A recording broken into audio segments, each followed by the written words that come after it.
Dem Boyz, a podcast that believes that we're all winners. We're one Saints fan and one Cowboys fan, one fan of who dat and one fan of that win. We're here to give weekly takes, game recaps, bad betting picks, game previews, and the occasional Seinfeld reference. Speaking of the bad betting picks, I did put a couple of bucks down today. I told you one of them. I put some money down on Pittsburgh plus 196 to win the NFC North.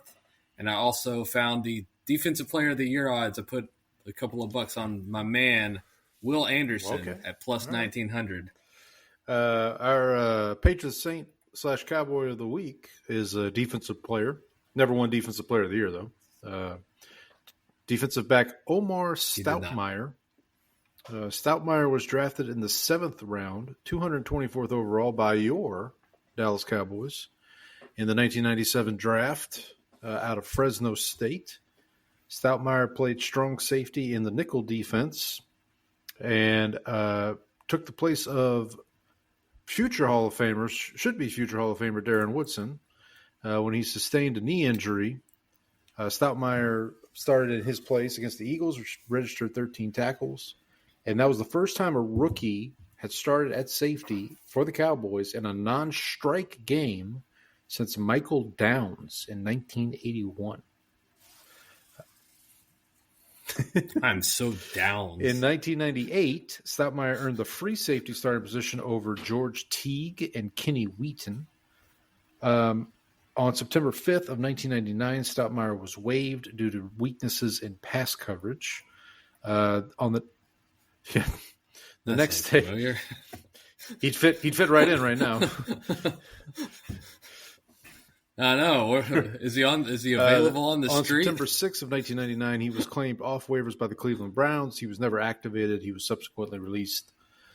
On September 21st, October 6th of 1999, he was signed by the New York Jets. He would start 5 games at free safety and was cut August 26th of 2020. August 30th of 2020, he would stay in New York. Well, 2000. 2000. You got this guy. This guy playing 20 years in the league over here. Let me try that again. August 30th of 2000, he's signed by the New York Giants, the other New York team, and he did play in Super Bowl 35. In 2001, he would finish second on the team in special teams tackles.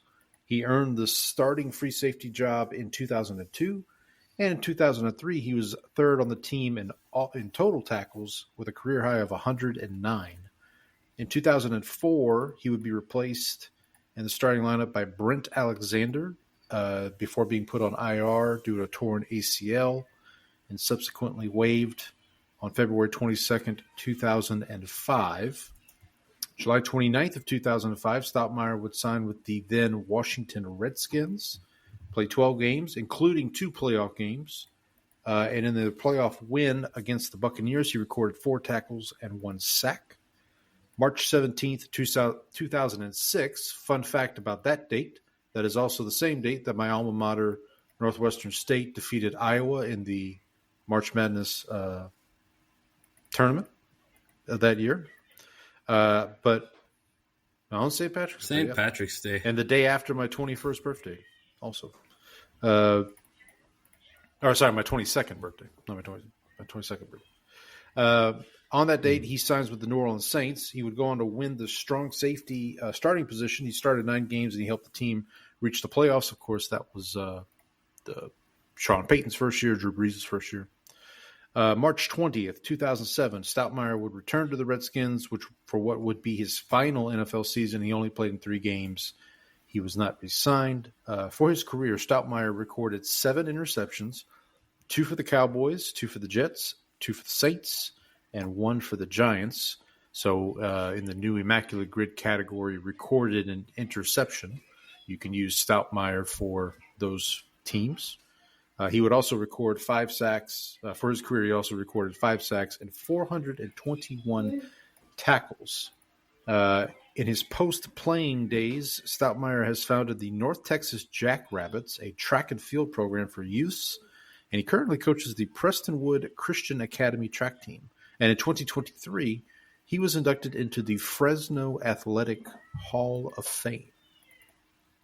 I'm Paul the Saints fan. We're your hosts. Now here's a word from our sponsor, Izzy. Yeah, that's it. It's go time. Let's see you lift that. Mr. Mandelbaum, please. It's go time. This one's for you, Pop. It's go time. It's go time. You've been married 3 times. That's it! It's go time! It's go time. All right. Good to hear from our good friend Izzy and Mickey as well. Do we have any emails from we do from Donnie this week? We do have a couple. He's actually should I think I was going to wait till. Well, I guess we could maybe talk about it. We can wait. If it's about this week's game, we can talk. We can save one. it. Okay. Yeah, one is a little bit more general, but we can save it. We can save it for when we get to the weekly recap. But if you want to hear your email read on the show, just send us a note, drop us a line, as it were. Emails blessthemboys@gmail.com, BLESSDEMBOYZ @gmail.com. Follow us on X, bless_dem_boys. Follow myself at Paul Elliott _316, PAULELLIOTT. Brandon is at Ball from Grace. We are on Blue Sky, even though we don't check it most days, but we're still there. Interact with us, though. And come follow us. Follow us for no content whatsoever. If you're listening to us right now on YouTube, first of all, thank you. Please like. Make sure you hit that subscribe button while you're here. And you can also check us out on Spotify and Apple as well. Like, share, subscribe, leave a rating and review. Appreciate all the feedback. Tell your friends, tell your enemies, tell the bots. The bots are people too. Tell the bots. The bots helps us make our logo. So we with the bots. That's why the bots love us. They actually part of the marketing. I just got an ESPN alert. Shohei Ohtani just led off Game 1 with a home run. So, come on, Reds. He seems very well read. We might talk a little baseball here in a little bit, but and we'll obviously talk about a lot of football. But before we do, here at Bless Them Boys, we do pride ourselves on being able to discuss other things. But enough about fish. I can discuss other things, you know. George, I think you got yourself into a little. But enough about fish. I can discuss other things, you know. Oh, good. I was going to say the soundboard needs to get it on its A game over here. Speaking of George, you sound like you had a little Costanza moment during the week. You want to share?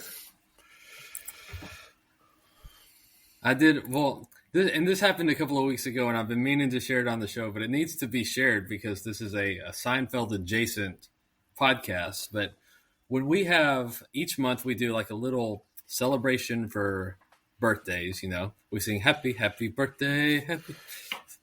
So we go downstairs, and like one of the one of our executive assistants, she was like, "Hey, I can't go, but can you grab me whatever they have downstairs? Can you grab one and bring it up for me?" So she told this to my coworker. We all went down together to the 4th floor, and so like we're leaving, and my coworker was like, "Oh, we need to get one for Julie." And so I was like, "Oh yeah." So I went and grabbed the cookie, took it up, put it on her desk for her, like you do. Right. So I put the cookie on the desk, go back to work.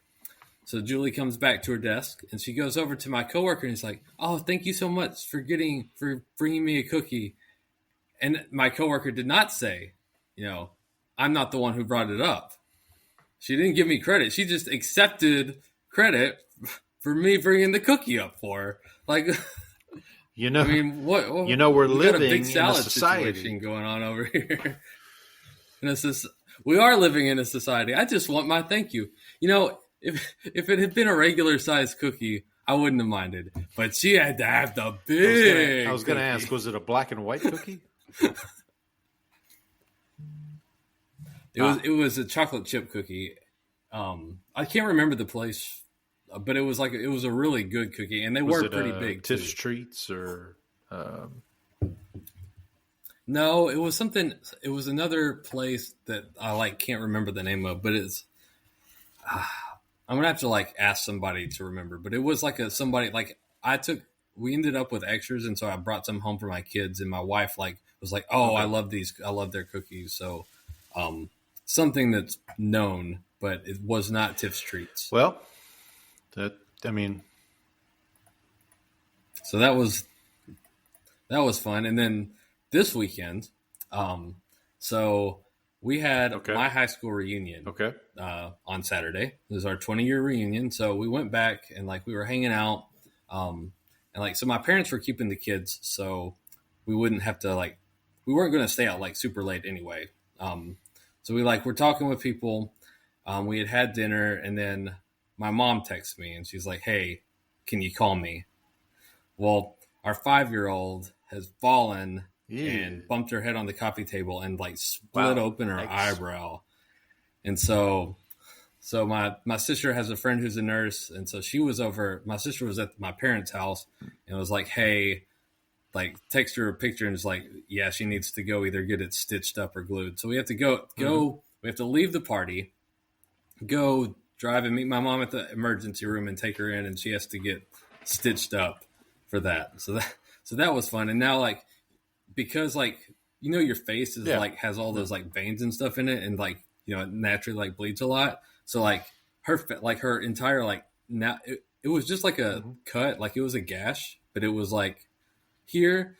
Well, now since they sewed it shut with stitches, her entire her left side of her face is swollen shut for the past 2 days, and so we're just huge black eye, and so we're waiting for that to go down. So we took her to the doctor because the other eye was starting to swell a little too.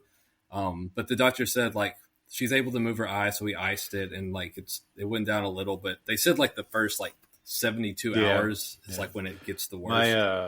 So we're still waiting for that to go down. My son, who is going to be 12 here in about a month or so, when he was probably about that age, he was at daycare and had a similar incident where they weren't watching him, and they had in all the classrooms they have a sink with a little stepping stool that the kids step on to wash their hands. Well, he went to do that, and he slipped, and he had a shiner under his eye, and we bring him to the emergency room. Well, then about 2 weeks later, he does it, 2 weeks later, a kid pushes him, and he hit his head or something, hit his eye on the the desk. That time when they called me to tell me, I was totally expecting to show up and my son's nose to be busted and broke, and facing the wrong way and all that. And I show up and he's just chilled, nothing's wrong. But of course we bring him to the same emergency room and we see the same doctor. And so now it's all right, now we gotta explain, no. Yeah. You gotta start starting to ask questions over here. What was funny was our insurance.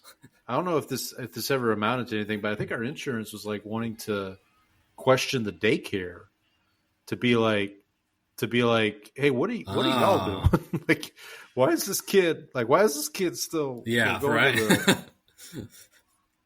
Starting to look a little suspicious on that end too. That reminds me of there was a Rules of Engagement episode where Jeff Bingham, who's the putty character, he always sets his alarm clock for, early before he actually has to get up, and then he'll just hit the snooze button a bunch of times.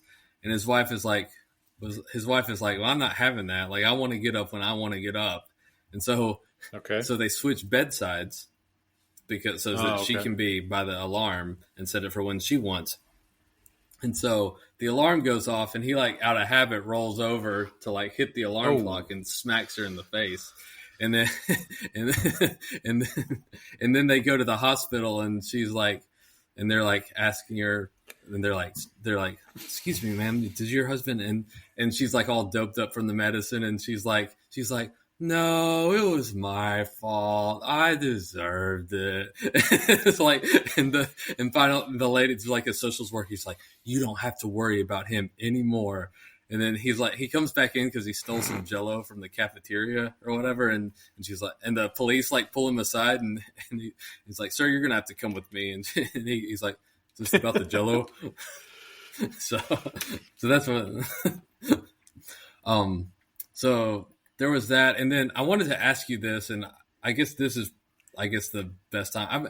I want to figure out. I want to get like another jersey, but I want it to be kind of an obscure player for the Cowboys, and so I was wondering if they're like, what would be like I don't want it to be someone who sucked, okay, but like who's someone who like was a Cowboy who it would be funny to have. What about Omar Stoutmire? Or That's a deep. So one of my thoughts was James Washington, who was in the who was Super Bowl 28, should have been the MVP.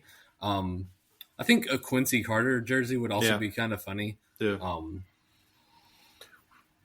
I don't know. This is something I've been mulling around lately. I didn't know if you had any thoughts, or if there was someone. What about Larry? Was it Larry Brown? Was he the Super Bowl MVP? Yeah, he was the Super Bowl MVP. That's a good. He's also number 24, which is like, there you go. Since I was born on the 24th, I always use that as my number. Yeah, did you have a good birthday? That might be a good one too. Last week, it was good. I mean, so my birthday was sandwiched between two games. Last week's was not fun.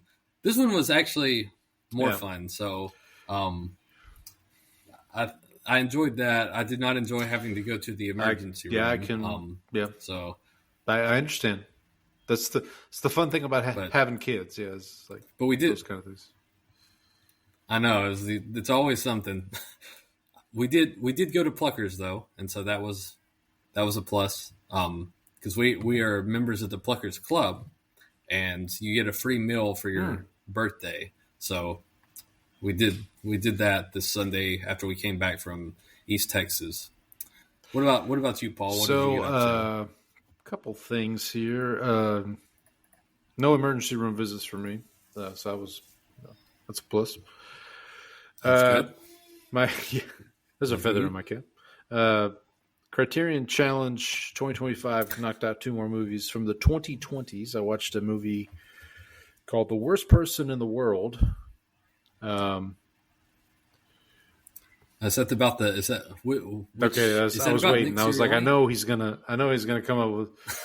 It's gonna be somebody. There's gonna be something. No, it's a movie directed by Joachim Trier. I think that's right. Let me double check that. But it's another. Not Joachim Noah. Not Joachim Noah. But it's another. Cue the Winnie the Pooh meme. Get ready for the fancy Winnie the Pooh meme. Another subtitle. Yeah, another subtitle. This one, like I said, this one's more. I don't know. I don't find it that. Like that's the only real like fancy thing about it is that it has subtitles. But it's it's just kind of this. It's about this woman who.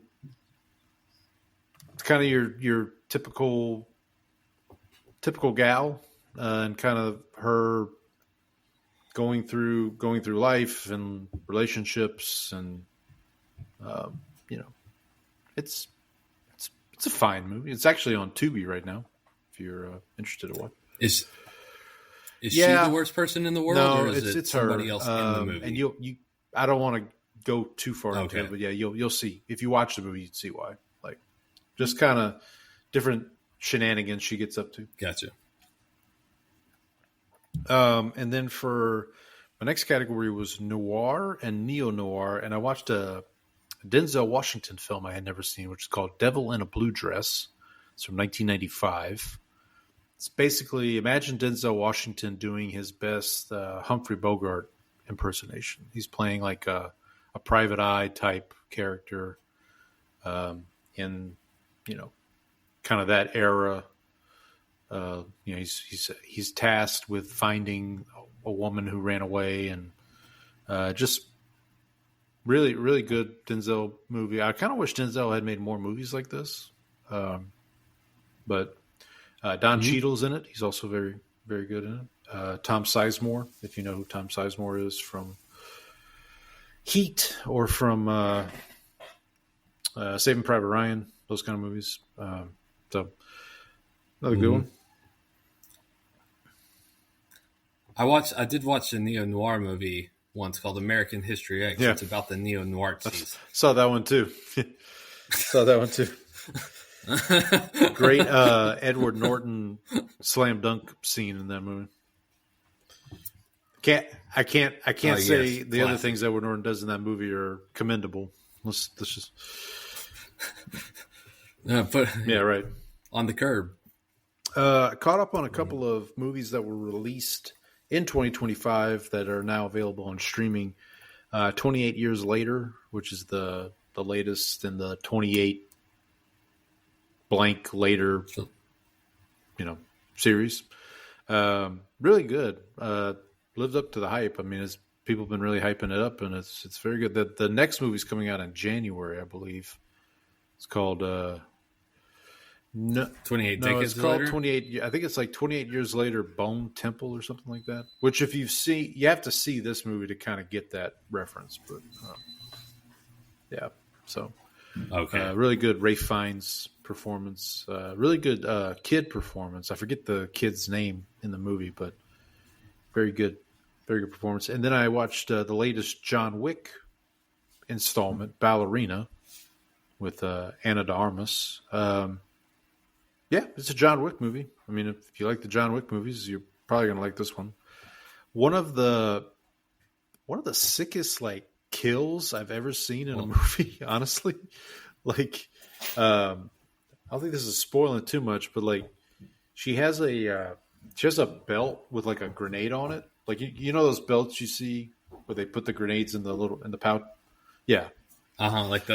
So she has one of those with one grenade in it. She wraps that around a guy's neck, and then with her back to him, kind of like this, pulls the pin, and as she pulls the pin, she jumps over a table to block herself, and the grenade goes off while it's around the guy's neck, and it's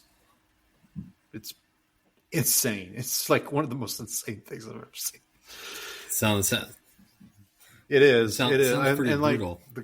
I have to say the kills in this movie were pretty. I mean, John Wick is pretty brutal already, but this was even. Have you seen all the John Wick movies? I haven't seen this one, but I've seen all the other. This one takes place between or in the middle of John Wick 3, basically. In fact, there is a scene in this movie that's lifted from John Wick 3, but you see it from Ana de Armas's perspective, basically, if that makes sense. That's my favorite perspective. But yeah, I would recommend it. It's a good film, and obviously Keanu Reeves does make an appearance as John Wick. And then I just wanted to throw this movie out there. I don't know if you've ever heard of this movie. It's called The Tree of Life. It's by Terrence Malick. Was that on the top 100 list? I'm not sure. It may have been. It's a highly regarded movie. It stars Brad Pitt and Jessica Chastain. It's actually based in Dallas. So they play a husband and wife in 1950s Dallas, and they have 3 sons. And the oldest of those sons, his character, the grown-up version of his character is played by Sean Penn. So it's kind of a look, like Sean Penn kind of looking back on his life growing up kind of thing. There are some other really high level concept type things in this film that I didn't really like. The family stuff I enjoyed, the stuff where it showed this kid growing up and he's trying to come to grips with what he perceives as like his dad's hypocritical nature. I'll put it like that. And his dad, of course, is played by Brad Pitt. It's a really good performance for Brad Pitt. But then it also kind of gets into like these really, like I said, these really like heady, like high level things about, you know, the beginning of the universe, like all this just kind of weird out there stuff. I would recommend it. I mean, I still think it's a good movie, but just some of that other stuff just didn't work for me. But and then Tree of Life 79. Okay. Number 79. I think it's Times definitely top deserving for sure.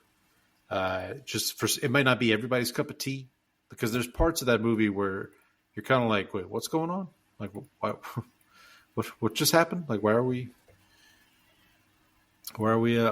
did this turn into like a Discovery Channel special here for a quick second? But anyway, from a series perspective, I finished Wire season 2. Really good, man. I started Wire season 3. Actually, I was telling you before we turned the mics on, that's what I was watching. I was watching the 3rd episode of Wire season 3. It's a really, really good show.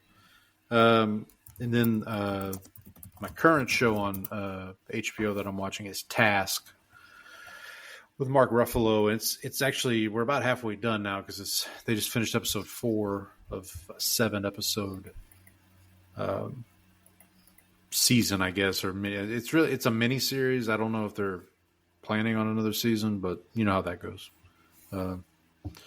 And one other show, I don't have it in the notes, but I'll just mention it, is The Lowdown, starring Ethan Hawke, where he's like this, he's a journalist in a small town, and there's this one family in the town that kind of is like the wealthy family in town, and one of the sons of that family commits suicide. But he doesn't think it was a suicide. Okay. So he's already investigated this family once before. So he wants to investigate them again. The brother of the person who commits suicide is played by Kyle McLaughlin from Twin Peaks. McLaughlin. Sarah McLaughlin's brother. But he's the guy from Twin Peaks. He played Dale Cooper in Twin Peaks. Anyway, he is running for governor or some kind of political seat, high up there political seat. And so, and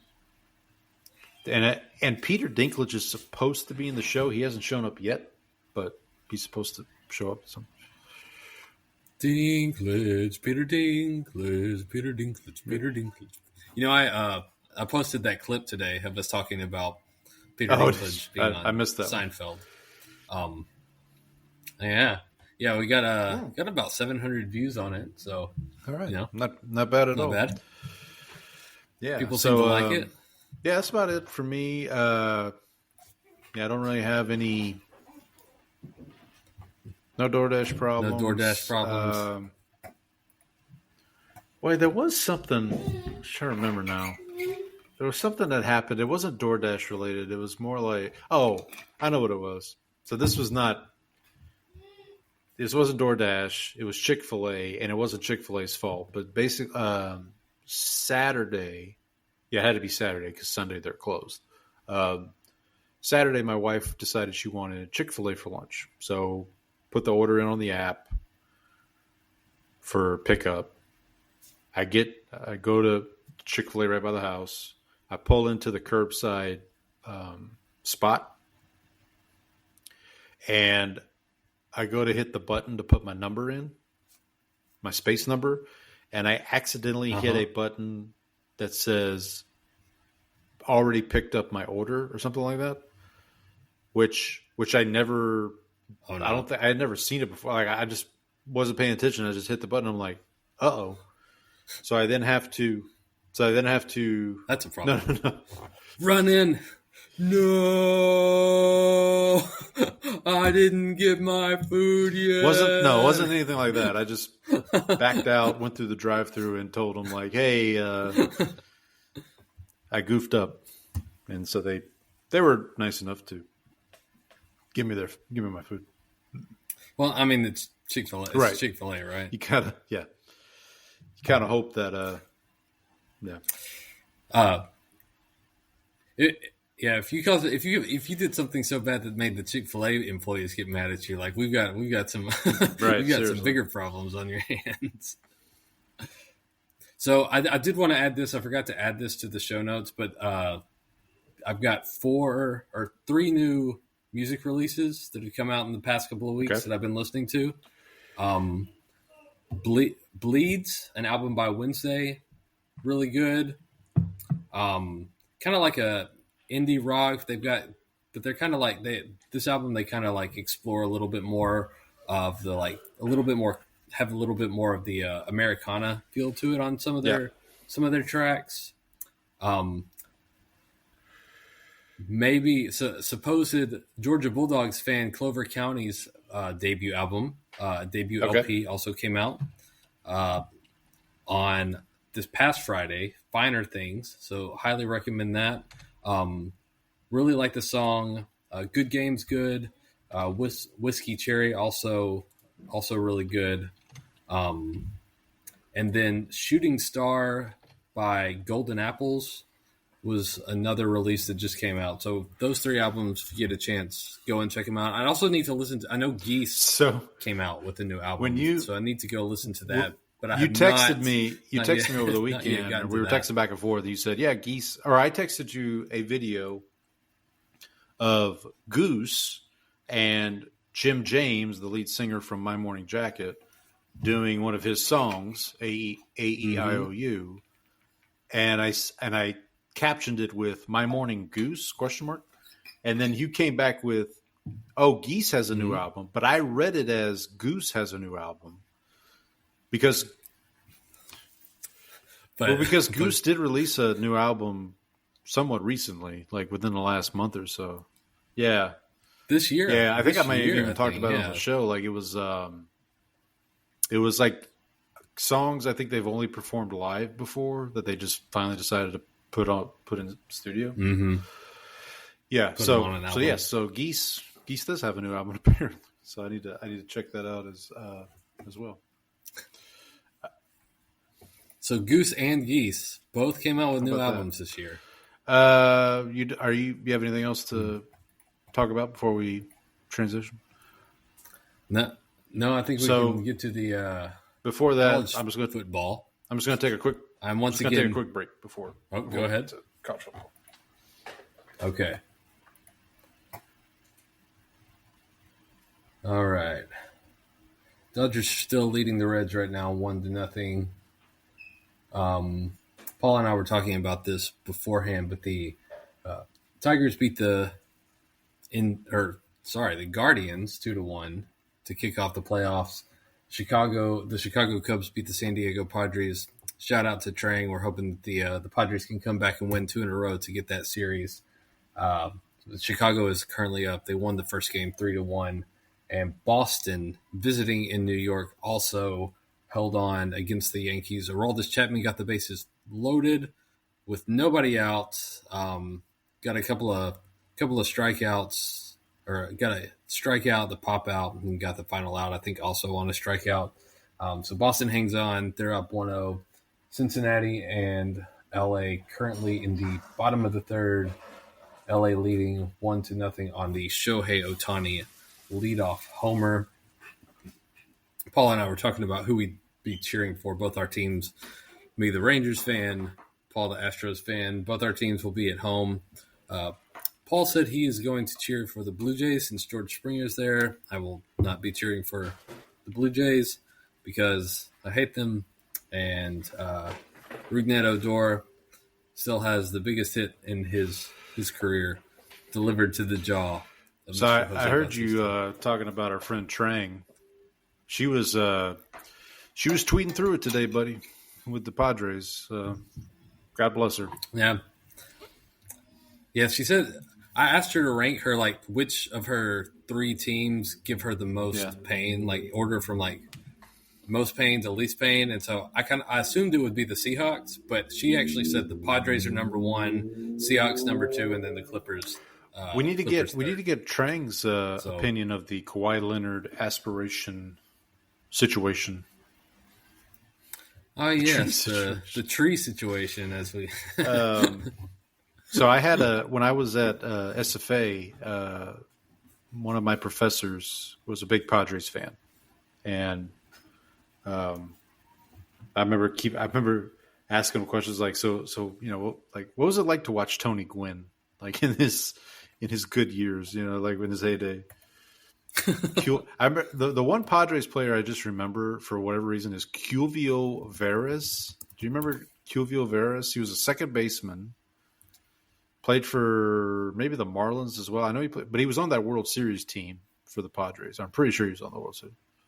Oh, the one that played the Yankees. The one that played the Yankees. You said the Padres. Okay. The one, the Padres team that played the Yankees in the World Series, whatever year that was. Okay. Yeah, was that I think Bruce so. Bochy? I think it was Bochy. Was that the? Okay. Well, it's funny because I actually I also like the Padres because there's like they have a lot of Rangers connections like recently. So like their GM, AJ Preller was like used to work under John Daniels when he was the GM. They hired their former manager who they ended up letting go. Was also Jace Tingler was also a Ranger system guy. They had Yu Darvish. There have been other guys that have like Kevin gone Brown into the pitcher from wasn't he Kevin pitched Brown? for both teams, right? Oh yeah, for the yeah. Rangers and the Padres. Yeah. So there's like connections there. So like, and it's like in the NL West, like it's not like I'm going to cheer for the Dodgers out there. So I'm kind of hoping they'll go on a little bit of a run in the National League. We'll root for. We can root for Trank's team since our teams are both. Ours are at home. They're useless. All right, buddy. Yeah, let's get to some. All right, college you ready to get to college? So hang on, sorry. Got to recalibrate here real quick. 6-4, week 5 for me. So I think this is my 3rd week in a row. I'm 6-4. You're even Steven. Yeah, another even Steven for you. 5-5. I am 33-17 overall. I'm crushing it. You are 26-24. So you're still meaty part of the curve. You're still hanging in there. So I've gone 4-6, 6-4, 6-4, 5-5. Even Steven. 5-5. Even Steven, buddy. So I know I might as well just flip a coin on these games. Well, here, let's flip a coin. Well, any big picture college football thought? I know Texas was off this week, right? They were. I did watch the end of the. So I saw the field storming for the Florida State game. So I saw that, and then when we got home from the emergency room, I was able to watch the end of Alabama, Georgia. So I did see the end of that game. I tried to flip over to watch the end of Penn State, Oregon, Penn State.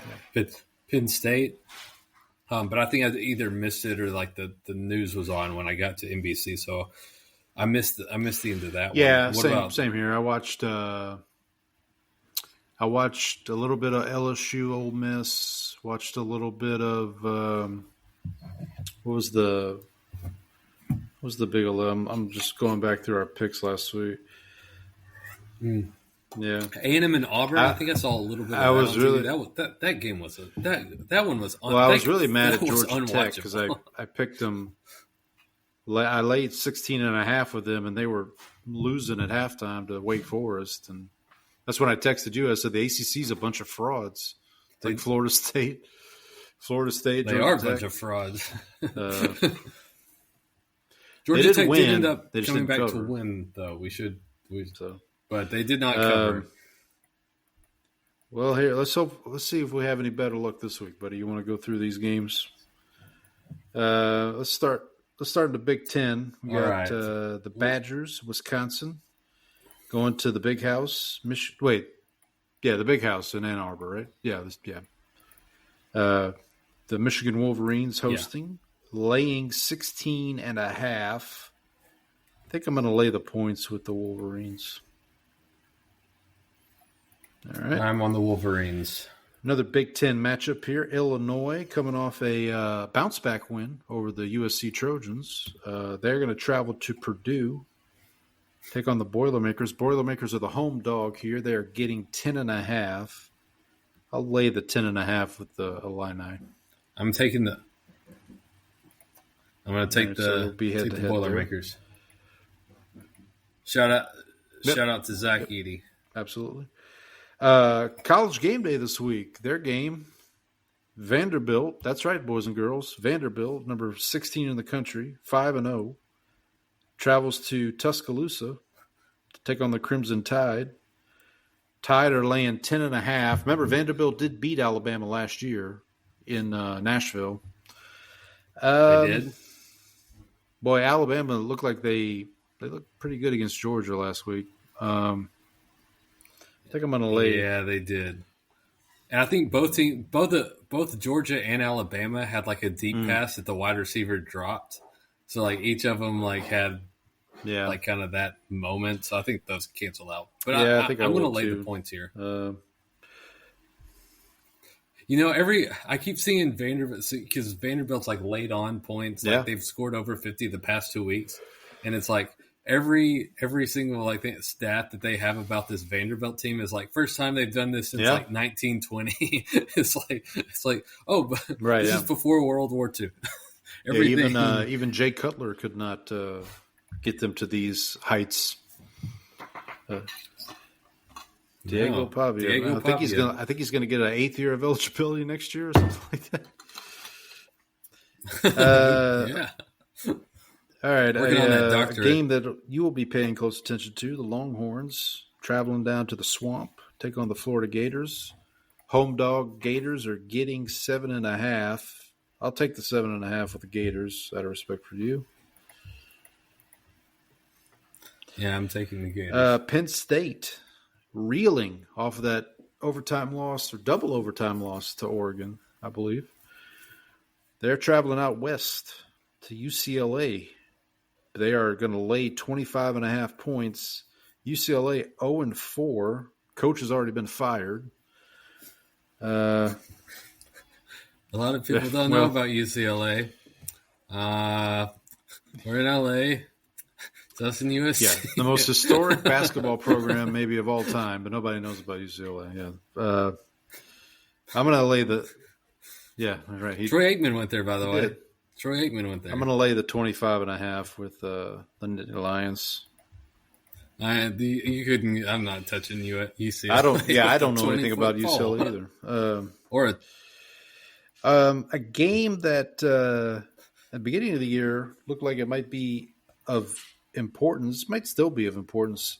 Boise State traveling to South Bend to play Notre Dame. Notre Dame has had the weirdest schedule this year. I mean, they always do because they're.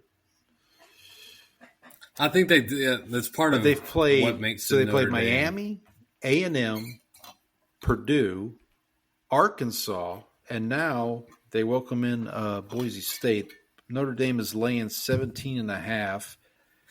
Boise State 3-1. Only loss was that opening game to South Florida. I'm going to lay the 17.5 with the Irish.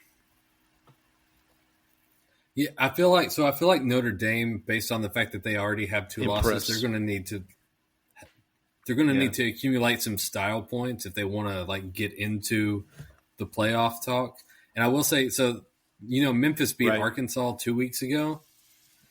And so everyone in Memphis was like, we need Arkansas to put up a good fight against Notre Dame so that win, you want that win to look better.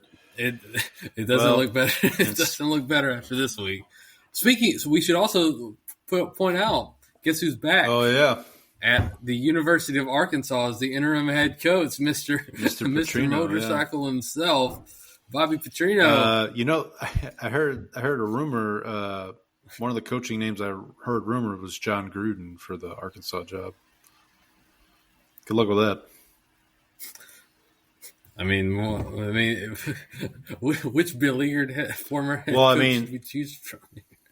The guy who got caught with on the a NFL, motorcycle, or the NFL won't hire him. Racist emails. All right, let's move on here. Another Big Ten matchup: Michigan State traveling to Lincoln, Nebraska, take on the Cornhuskers. Nebraska laying 10.5. I think I'll take the 10.5 with Michigan State. The Spartans against same fake Mahomes. Speaking of, I don't know. Right. I want people to stop comparing me to Mahomes. Speaking of Patrick Mahomes, his alma mater, Texas Tech. Hey, we could actually go check this game out if we wanted to. Texas Tech is traveling to Houston to play the Cougars. Both teams are 4-0 for what that's worth. Cougars are the home dogs. They are getting 12.5. I'm going to lay the 12.5 with Texas Tech. I'm really impressed with Texas Tech. The bit that I've watched them this year. Their defense seems really good. I know their quarterback got hurt against Utah, but I think he'll be back. I think I read somewhere he's going to be back this weekend for the Houston game. So. Another Big Ten game here. Minnesota goes to the Horseshoe to take on Ohio State. Ohio State's laying 23.5. I'm going to lay the points with the Buckeyes. You said you're Correct, laying the points with Tech too, right? Tech. Okay, so we both are. I'm also laying the points with Ohio State here too. And then last but certainly not least, two SEC schools, both donned in maroon. Mississippi State, coming off a close loss to Tennessee, travels to College Station to take on the Aggies. Aggies are 4-0, coming off. I believe they were on a bye last. They were also on a bye last week, or did they play? I don't remember. No, they played Auburn. That's right. Aggies, you were just talking Auburn. about that. Yeah, I'm sorry. Yeah.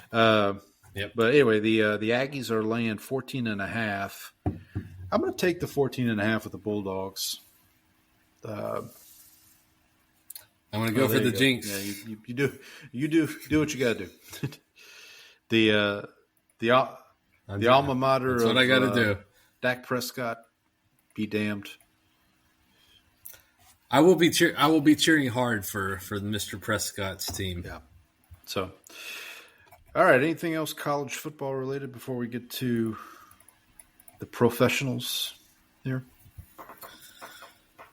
Nope. Right, let's get to the recaps. Pull up my. I apologize here. I thought I had this pulled up already, but I do not. Kind of a mixed bag this week for us. So I'll do my preseason. My bag wasn't mixed. My bag was bad. My preseason picks. I was 10-6 this week. For the purposes of these picks, the tie counts against you because, yeah. But I was 10-6. Right, I'm yeah. 41-23 for the year. 10, Sure, yeah, 10 5 and 1. What were call you it that? for 10, 5 and the 1? preseason? I was. If you don't have I'm it, trying to remember what. So I was 10-3 and 1 going into Monday, but I forgot to update today. So let me just check. But you can go ahead and start on the while you're doing that, Seahawks Cardinals game. You know, I have through 4 weeks, I have 13 of 32 teams correctly predicted in terms of record. So I believe since the Dolphins won, I believe I have 14 now. I will also go ahead because I think I had the Jets as 0-4. Okay, so our spread picks. I went 8-8. You were 7-9. We are both. Well, that's actually better than I thought. If I'm wrong, but I think we are both 29-35 for the year. Not great, but and again, a tie counts against. No. Well, a tie counts against us here because we both took the Packers in that game. So we both laid the points. Head to head, we went head to head in 9 games against the spread. I won 5, you won 4. So that means in the games we picked the same, we were 3-5, 3-4. That's how math works. 3-4. Yeah. Fade Dem Boyz. Fade Dem Boyz. Confidence picks. I'm at 347 points for the season. You are at 380. I'm 38-40. You're 37-27. Wait a minute, that doesn't add up. Does it? No, it's just because the picks that I've lost have but I mean being the number of games totals. doesn't. Oh, I know what it is. I'm sorry. I'm counting. Hang on. I'm counting week 4 here, or I'm counting week 5 because I already have my points, my picks in. So, my bad. Okay. So what's that? That's so I'm 38-40 minus 16. 40 minus 14 is 26. So I'm 38-26. You're 37-27. On the Skins game, the win-loss game, I'm at 41. Yeah. I think you I'm at 41. I'm at 41. You're at 39. Me this week. Best case scenario, we would both be at 45 if we took same teams but opposite results. What else? I got my upset pick correct. Chiefs over Ravens. You did not get yours correct. You had Bucks over Eagles. I got my lock correct. Bills over Saints. You did not get your lock correct. You had Packers over Cowboys. But we did survive another week in the survivor pool. We had Patriots over Panthers. We did survive another week. We are so I think I was looking at that today. I think we started the ESPN contest started out with over 1 million people. We're down to 340,000, I think, and so we are still alive in that 340,000. Let's keep it rolling, right, Paul. So let's roll through these games here real quick. We'll begin the Thursday night game that was brought to you by Dwight Freeney. This was Seahawks 23, Cardinals 20. I had the Cardinals in this one, so I missed. You had the Seahawks, so you hit. No, the other way around. No, I was right. I had the Cardinals, miss. You had the Seahawks, you hit. I had the Seahawks, yes. Shout out to our friend Trang. This, I think, I don't want to get Trang upset with me, but I think this is the Seahawks team we expected. This kind of, Darnold is very efficient. Running game works. Their defense is pretty good. So I think. Well, and I text you after watching what I could of this game, and Arizona had kind of a furious comeback to kind of make this a game, and then just blew it at the end. We saw Marvin Harrison Jr. kind of lead to 2 interceptions with just mental errors. Sort of seemed like he was in his own head. He's been in his own head for a little bit. Finally turned it on for the fourth quarter. But I feel pretty good in saying that Darnold is not an elite quarterback by any means, but he is good. He is a competent quarterback that if you put him in a decent system and he has some help, which I think he does, but he's also able to elevate people a little bit. Like I said, not like an elite guy who's going to be able to be transcendent above everything, but can be a guy who you win because of and not in spite of. Right. So he's not like a bus driver, game manager sort of thing. So that's where I am on Darnold kind of after we've gotten he's come from, the system in Minnesota with Kevin O'Connell come to a new system, new offense, and has still been able to keep his play elevated and played well. Yeah, and shout out to Clint Kubiak for getting the most, I think, out of Darnold. Like, this is what he wanted to do with the Saints last year.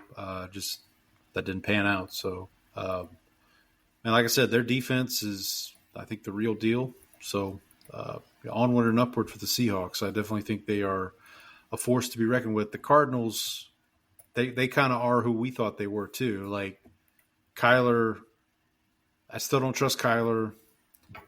Like, now that they don't have your cousin. They don't have James like, Conner anymore.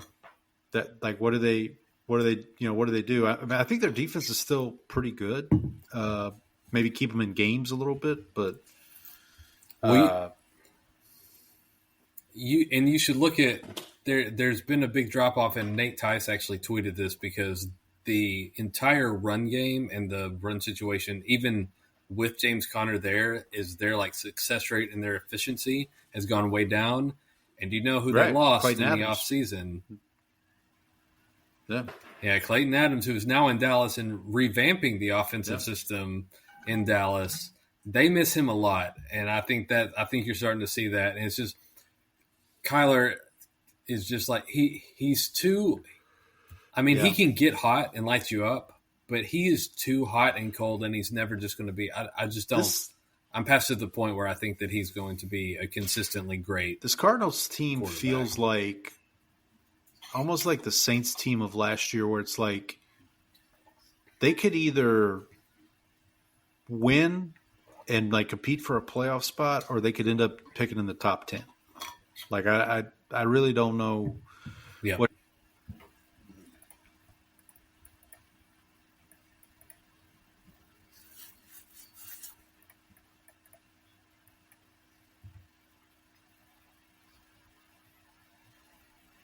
Yeah. Yeah, they had that fumble in the opener against San Francisco, where Darnold had the ball knocked out of his hands.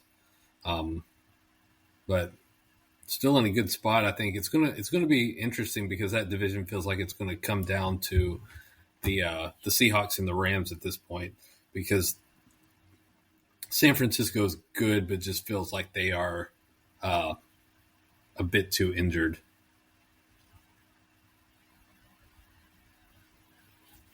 Paul, you there?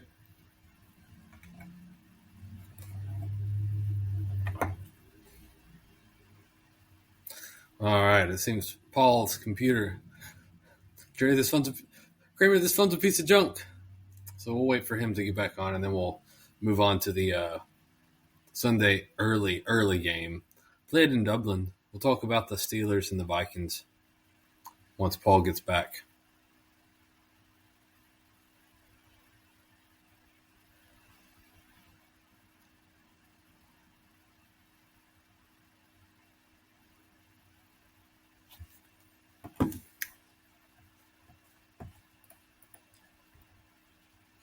All right, let's see. The Dodgers are at 5-0 now.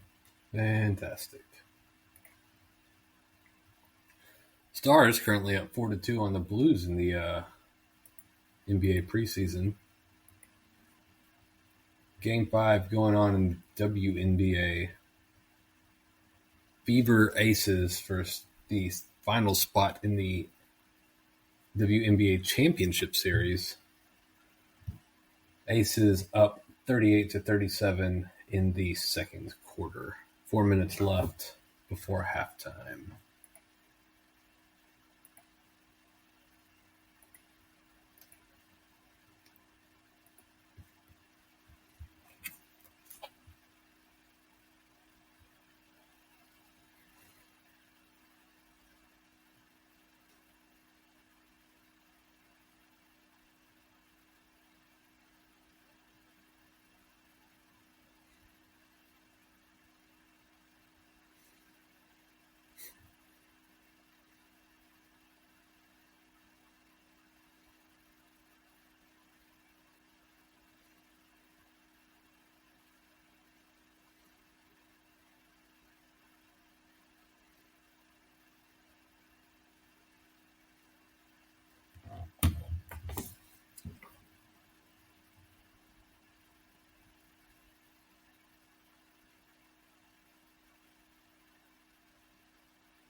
And we're back.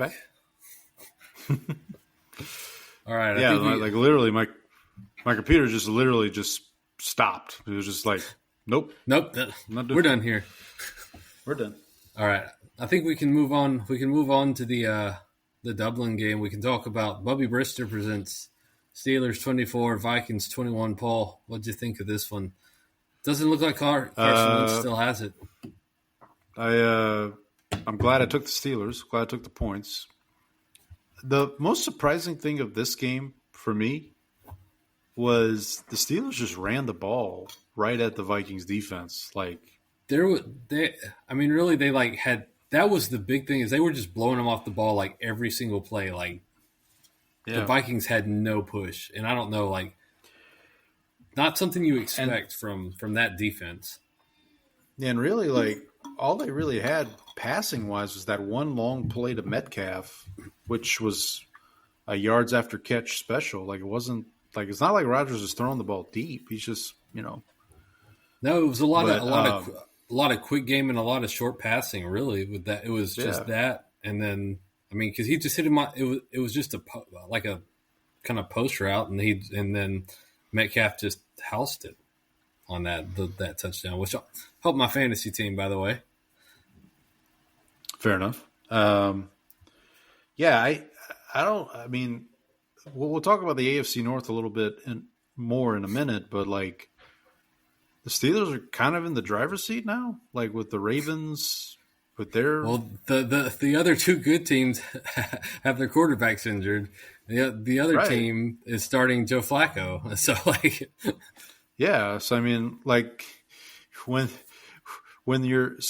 right now the AFC North starting quarterbacks for this week are Aaron Rodgers, Cooper Rush, Jake Browning, and potentially Dylan Gabriel, because it looks like it'll be Dylan Gabriel for. Yeah, there's rumors Cleveland. Starting about, and that game is also overseas, isn't it? Browns Vikings is also.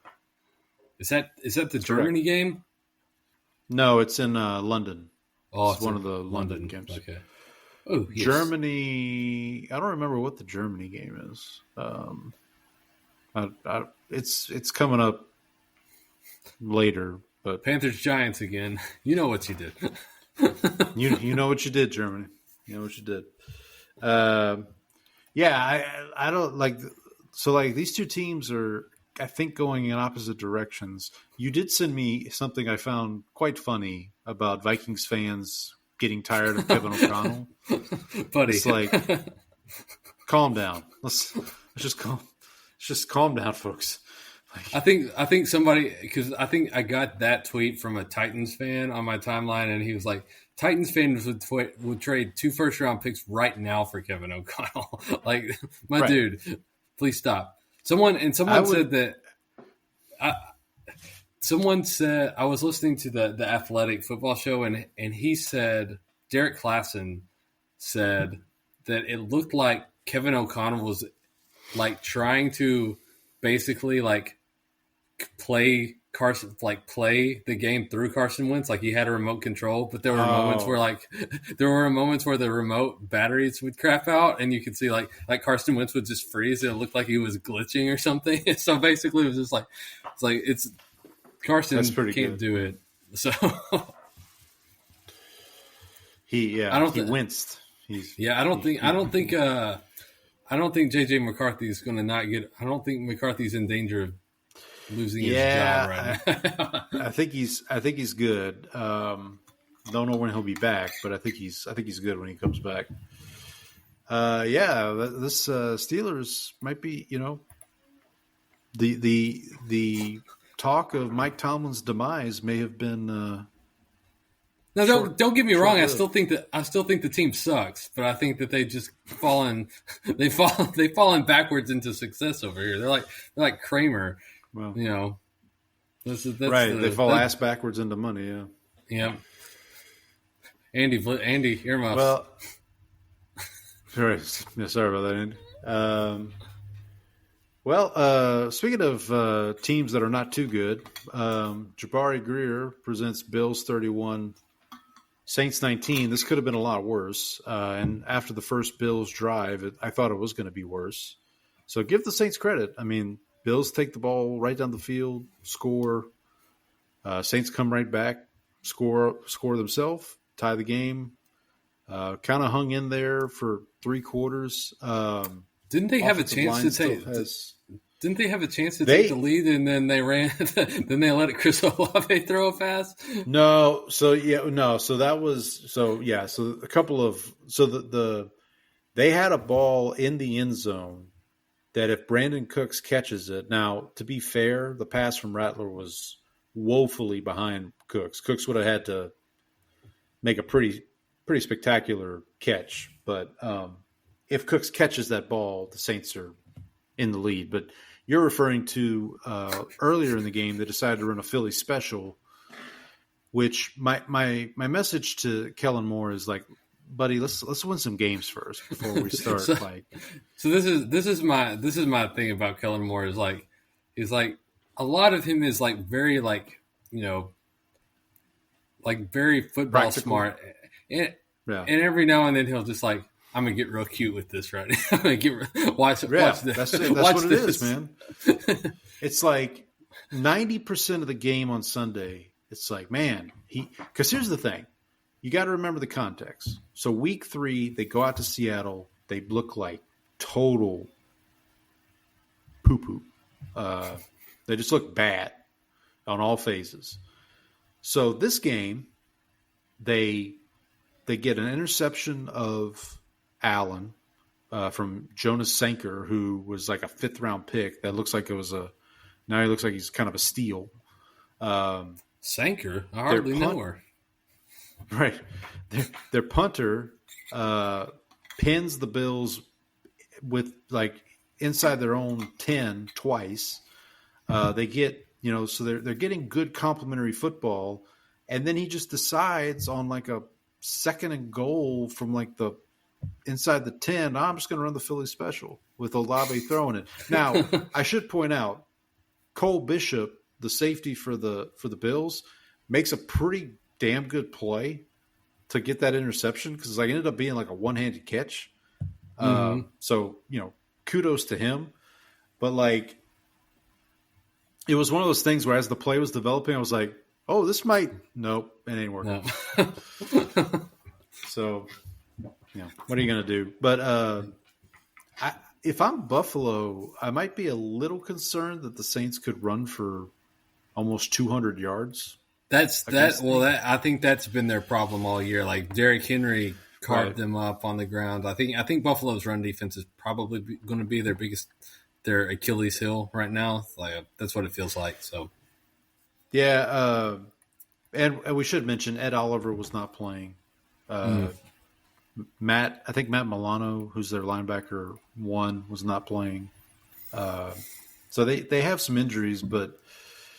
Yeah, I mean, the Saints, and then I also should mention from the Saints' perspective, Cesar Ruiz, who's been not great at guard this year. He got injured. He looks like he's going to miss a few weeks, which is now a golden opportunity for Tiricelli Simpkins, who I've mentioned on the show before. He came in. He played pretty well. Trevor Penning did come back. He was playing at left guard, so – hopefully we can get some continuity in the offensive line, maybe. Kendre Miller, had probably his best game of his career. So I'm gonna need y'all to the only confident running back I have on this one fantasy team this year is Alvin Kamara. So I'm gonna need to put the kibosh on the Kendre Miller situation right now. Otherwise, I'm gonna have to. But this is what I mean about Kellen Moore. Like he was using Kendre in really good situations. There was one play where he put Kendre at fullback and just did like a fullback dive play, basically a Kendre Miller with Kamara behind him. That's what I'm saying. He has these moments where he's competent at play calling, but then he just gets too cute at some point. Yeah, he'll do that. He'll do it. I haven't seen the only time I've seen that not happen is when he just hey, let's just hand the ball to Saquon every play in Philly. That was basically it.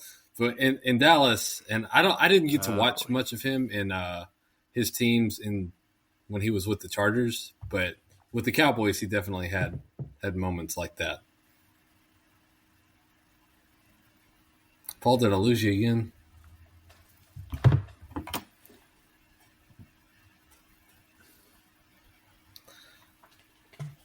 Oh, we lost him again.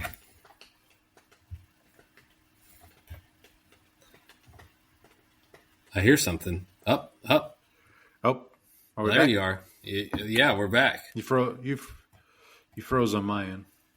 Yeah, you froze on my end. I just mentioned that, I didn't get to see a lot of his offenses with the Chargers, but Right. I do know that like with the Cowboys, he has a tendency to get a little cute at times. So like, it's fun when it works, but when it doesn't, it looks pretty bad. Yeah, and I'll just Spencer Rattler played about the same as he's been playing. Like he makes some good plays. His accuracy is still a problem. Like I mentioned, the throw to Cooks had a couple of just off time throws, and look, 3 out of the 4 games this year the Saints have played, they've been competitive. The Seattle game being the only one. I looking at their schedule down the road, I was thinking about it. So they play the Giants this week, which is a winnable game. The Saints are actually favored in that game, believe it or not. Yeah, guess who? We'll I told you I got Saints plus 1.5. Baby, got it early. Oh, that's right. You got in early. Yep. But then, like later down the road, the Saints have to play the Panthers. They still have to play the Panthers twice, and buddy, the Panthers are bad. Like, well, as long as they're not playing the Falcons, they're bad. As long as they're not playing the Falcons, they're bad. And now, then, also when the Saints also have to play the Jets, they play the Dolphins. Like, they play the Titans. Like, there's opportunity for wins coming. So, I'd be interested to see how it plays out. But yeah. Anything else? Anything else on Buffalo or on the Saints here? No. Let's get to Dick Apsher presents Falcons 34, Commies 27. They made Bobby Wagner cover Bijan Robinson in space. That didn't work out so well for Mr. Wagner. For Mr. Wagner, yeah. The Falcons are just a weird team, man. They get blown out by the Panthers, and then listen, obviously Jaden Daniels isn't playing. Terry McLaurin's not playing. But, credit to the Commanders. They tried to come back. They almost, so I just don't know what to think about with the Falcons. Well, you did see what Michael Penix said about, what he needs to do, which is throw the ball to the open receiver. I think that's usually a pretty good idea for, playing quarterback. Throw it to the guy who's open. A lot of times that works out because then you're not getting interceptions. So I think if he does that, then he's going to have, more good numbers than bad numbers. And then maybe they'll be maybe they won't lose 30-0 to Bryce Young. As long as the open receiver plays for the Falcons, then it should be fine. I don't know. The Commanders, they're in a little tricky territory here. Like if Daniels doesn't come back and McLaurin's not healthy, Eckler's already gone for the season, it's getting early for them. Like, you That's gotta. a shame. Yeah, I know. It breaks your heart. They built the roster out of mostly 35-year-olds. So what do you expect? I don't know if this was the most sound team building strategy over here. Let's make our starting middle linebacker Bobby Wagner. Yeah, and let's sign. Who did they sign? Who was the pass rusher they signed? Oh, Von Miller. Yeah, yeah. It's sure. I think when we were doing previews during the preseason, I was like, man, 3 years ago this team would have been awesome. Well, that was the thing. It was like this. That's also what they used to do under Dan Snyder was like, hey, let's go sign guys who were good 5 years ago, and like, Right. I thought that this owner, learned the lesson not to do that, but apparently not. Apparently not. So Yeah. Well, anything else on the Falcons and or Commanders? nope. Let's go to. Let's The move next on. game. Gary Danielson. Yes, that Gary Danielson from CBS, SEC on CBS, presents Lions 34, Browns 10. So the Lions are just pissed off now that everybody thought they were going to not be good because they lost their two coordinators. So they're just going to take it out on whoever they play. So, all right, cool. I mean, it looks – Well, outside of that week first one- week against the Packers, they just and it's beat up on funny. people. Like the Packers defense was like basically the Packers defense shut down the Lions. They shut down everybody they played until Right. So We'll talk about that here in a little we bit. will talk about that. I will say Cleveland. Let me pull up the stats because speaking of defense, it's like Cleveland's defense is pretty good. Like I really know good. they gave up 34, but give me a sec here. Yeah, and I want to say that we'll talk about this, but we're looking at. I don't understand. I think that this is we've kind of reached the point where it's okay. the Joe Flacco experiment needs to end now, right? Yeah, I think they'd be wise to go to Gabriel, at least give him a chance. He's looked pretty good in limited snaps. Now, this week they do play Minnesota, and that means Brian Flores, his defense. But the Judkins kid, the running back, looks like the real deal. Like he looks like he's,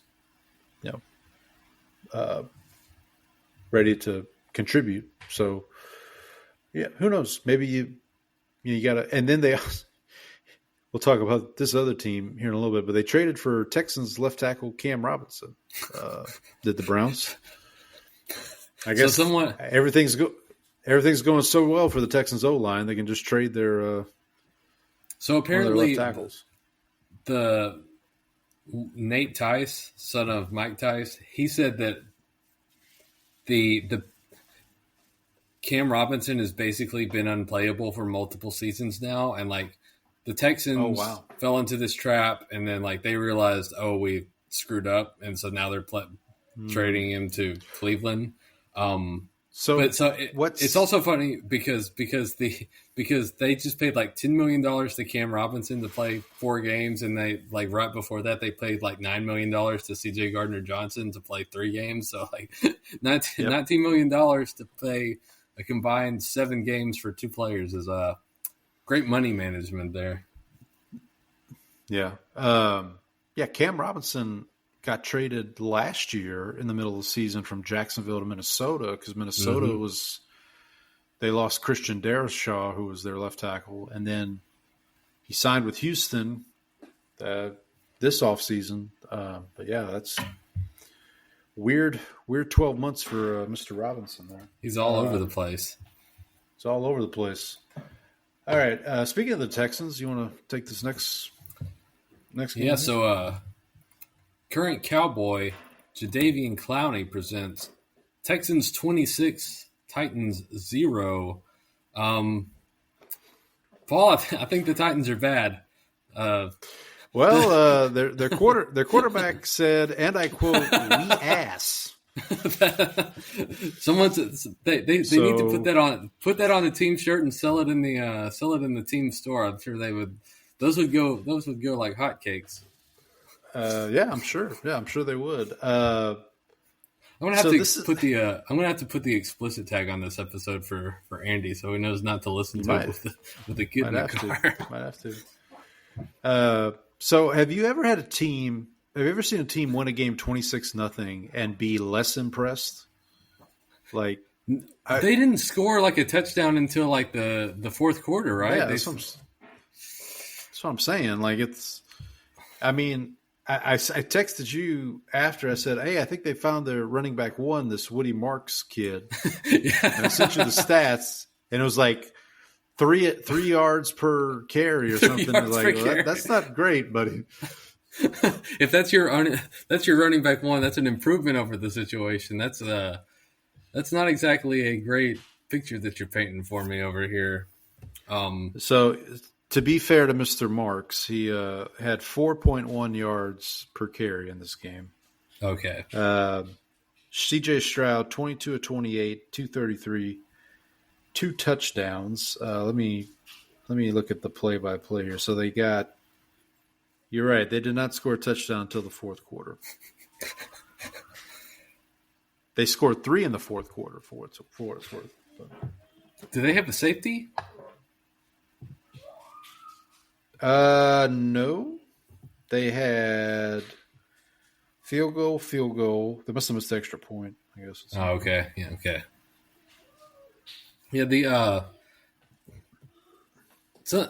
Yeah, so they attempted a 2-pointer. The first touchdown, they attempted a 2-pointer and didn't get it. To make it like a 14-point game, basically. Right.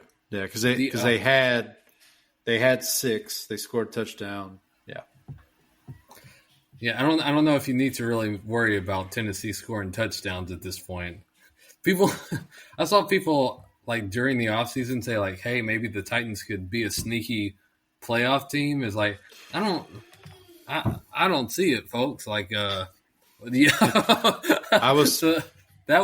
I was guilty as charged. Sorry, Titans. I think you missed on your AFC South takes. I have divisions. Oh man, it's bad, buddy. I think my NFC West takes are like that's my version of this. But you have the AFC South and I have the NFC West because I think I had the Seahawks winning 5 games this year. So that's that one's not going to work out for me. So speaking of that. Or speaking of predictions we made, so I told you, I texted you earlier and said I placed a hedge bet that I want to talk about. So yes. Before the season, I put some coin down on 0 wins in the first 5 weeks for the Titans. So they are currently 0-4. I got that at I want to say plus 340. The money line for the Titans game this week, they're going to Arizona to play the Cardinals. The money line for the Titans is like plus 240 or something like that. Mm. So I put some money down on the money line on the Titans this week because I figure either way, if they win, I get a profit. If they lose, I get a bigger profit. But so I figured that was somewhat savvy betting on my part. So I have that bet. I got it at plus 450. By the way, the 0 wins in the first 5 weeks. I also have that with the Saints. So I have 2 0-4 teams going for 0-5, and so I'm probably going to hedge, especially the New Orleans position right now because New Orleans is actually favored. So I'll probably bet enough to like recoup my amount on the New Orleans pick.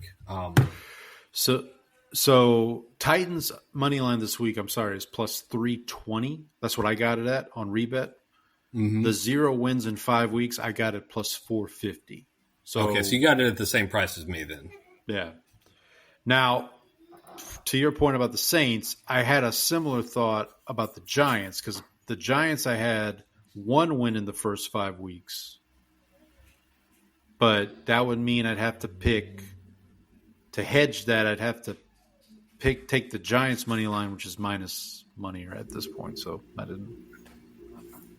I thought that wouldn't be. Yeah. All that worth it. So anything else on Texans Titans before we move on? No, I think we can get to our next matchup. Chris Hogan presents Chris, don't call me Hulk Hogan. Presents Patriots 42, Panthers 13. Okay. Can we say now that the Panthers are the worst team in the NFC South? I know they won a game, but I think that's the only reason they're not the worst team in the NFC South is that they actually won a game and the Saints haven't. That's true. But we should also talk about the other side of I it. don't even like Drake. You don't like the Drake? I hate the Drake. I love the Drake. How could you not like the Drake? Who's the Drake? Who's the Drake? The Drake is good. The Drake is good. Hey, for my fantasy team, he was. Shout out to the Drake. I needed him this weekend. By the way, my quick fantasy football story. I won my game this week by 0.25 or something obscene like that. So I had one where similar to that. I was playing against. I was up like 30-something points playing against Jordan Love and Brandon Aubrey, and if the Packers score the touchdown, so I was up like 2 points. So with the Packers driving to try to in overtime, so if the Packers score that touchdown to win the game, not only do the Packers win, but also most likely I lose my fantasy game as well. So that defensive stop was integral for me in more than one way. I didn't actually get to watch any of this game, but it just feels like the Panthers are bad. Patriots are, maybe finding a little bit of a strut. Oh, Stephon Diggs had a 100-yard receiving game, which he has not had in a long time. Apparently he has, in the past whatever number of years, he has had more children than 100-yard games. So there's got that. another one. Got another one coming. Got another one on the way. Yeah. So I don't remember how much I was leading by, but the person I was playing against on Monday night had Jalen Waddle and J.K. Dobbins playing. So at halftime of the Jets-Dolphins game, so before the games, my probability of winning was like 30%. So it was really low. Uh-huh. At halftime, it had crept up to like 40% because Waddle hadn't really done anything. Uh-huh. And then, so I'm feeling pretty good. Well, then when Tyreek Hill gets hurt, I'm like, oh, crap. They're going to just start throwing the ball to Waddle now. But they didn't. They were throwing it to Darren Waller instead. They were throwing it to the other W receiver, or tight end, technically. Right. The other W pass. Well, we can talk more about that game later, but yeah, so I was sweating. So I woke up like early this morning, and the first thing I did is pull up the fantasy app, and I had won by 0.22 points. So 4-0, baby. Here we go. Anything else on the Patriots Panther? The Drake was good this week. So good for him.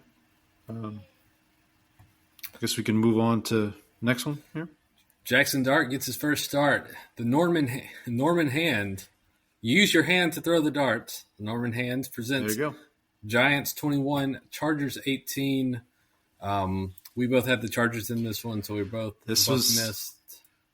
This was what I was afraid of. Like I really considered taking the Giants in this game, and it's just like as this game was unfolding, I'm like, yep.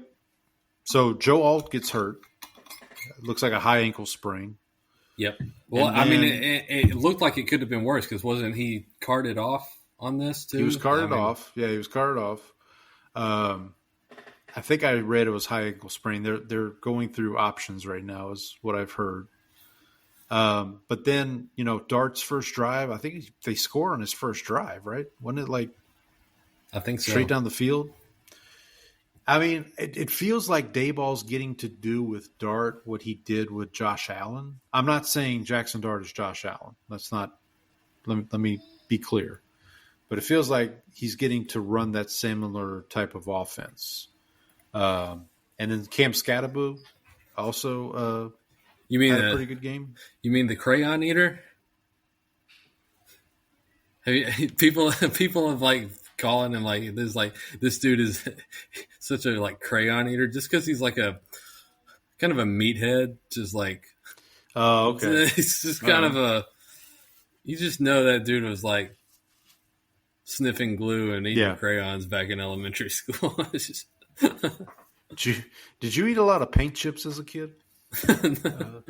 Now I will. I don't want to like take this game and like. I mean, I know the Giants won it, but I think the Giants defense has not been like terrible this year. They've got a decent pass rush. But if you look at like kind of their offensive numbers, like Jackson Dart had 111 yards passing, which is Jalen Hurts-esque there. Right. Cam Scatterboo, 25 carries for 79 yards, so 3.2 yards a carry there.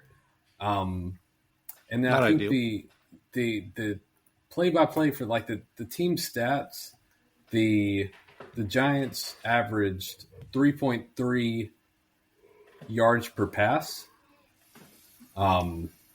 And then from a yards per play perspective, they were 3.6 for the game, and the Chargers were at 6 yards per play. So, like, I mean, they won, but I think there were a couple of situations where they got set up.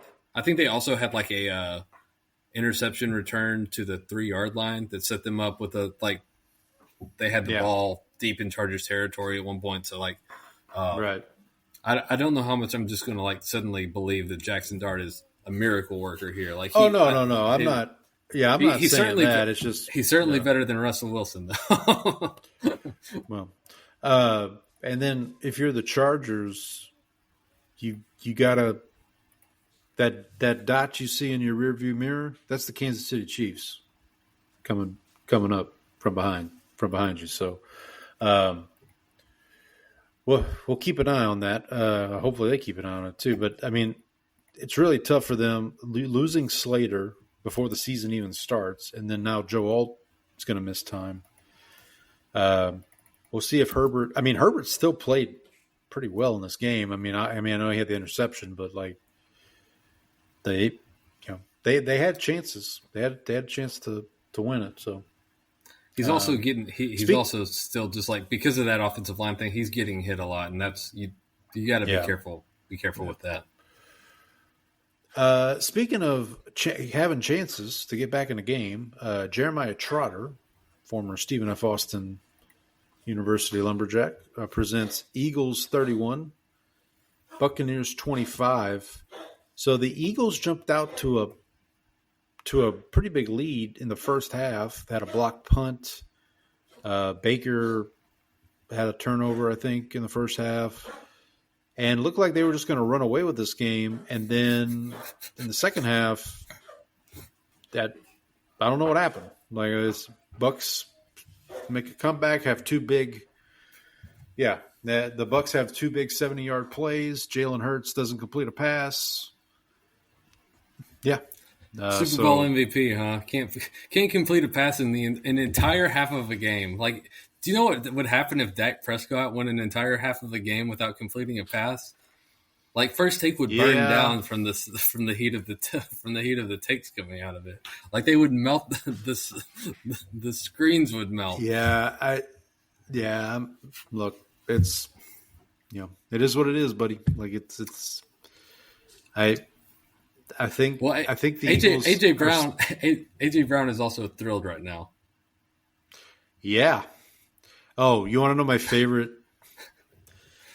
My favorite thing I saw on Saints Twitter today was somebody suggested the Saints trade Chris Olave to the Eagles for AJ Brown, and I'm like, so wait a minute. So you want AJ Brown, who's mad because he's on a 4-0 team, to come to the Saints, where we're 0-4, and all due respect to Spencer Rattler, and I mean so you want to just bring that energy to the Saints right now? Okay, let's do that.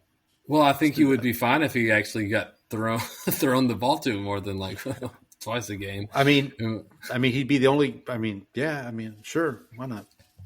He's also probably tired of catching like 4-yard slant routes, and so I don't know. Well, what do you think? Do you think? I mean, The Saints ain't throwing 30-yard bombs. Like, that's not happening. So, well, I think my big takeaway from that is like, you think the Eagles are actually going to take Chris Olave off your hands from you, right? Yeah, that too. Yeah, I mean, although I should say I had Dallas Goedert sitting on my bench, and he scored more points than Brock Bowers this week. So, yeah, I've benched Bowers. Genty was in my starting lineup though. Yeah, that helps. That helps. Before we get to that, you need to keep my name out of your mouth. CJ Beathard presents Jags 26, 49ers 21. This one got a little feisty after Mr. Duval went over to Robert Saleh. I mean, so what's the strategy here if you're Liam Cohen? Are you just like, you know what, man? Are you just like, screw it, I'm just going to go up to Robert Saleh, who I don't know if he can fight, but like the dude looks he looks pretty jacked. So. But like, what's the game plan here? Are you just going to start throwing haymakers like in the middle of the field here? You know, Mr. Duval over there was saying, "Hey, you get between me. I'm about to go yell at this guy." He had a protection plan going into that. For sure, yeah. I will say that notwithstanding, I do think the Jaguar. I'm starting to buy into the Jaguars, especially their defense. Their defense looks pretty legit. I still don't trust Trevor Lawrence very much, but if their defense can play to this level and they can run the ball with ATN, they're going to be a going concern, I would say. Well, Etienne looked good, and then what? Have you seen the Trevor Lawrence and Travis Hunter commercials where they're like dancing together? It's uncomfortable to watch. Like I'm uncomfortable just hearing about it.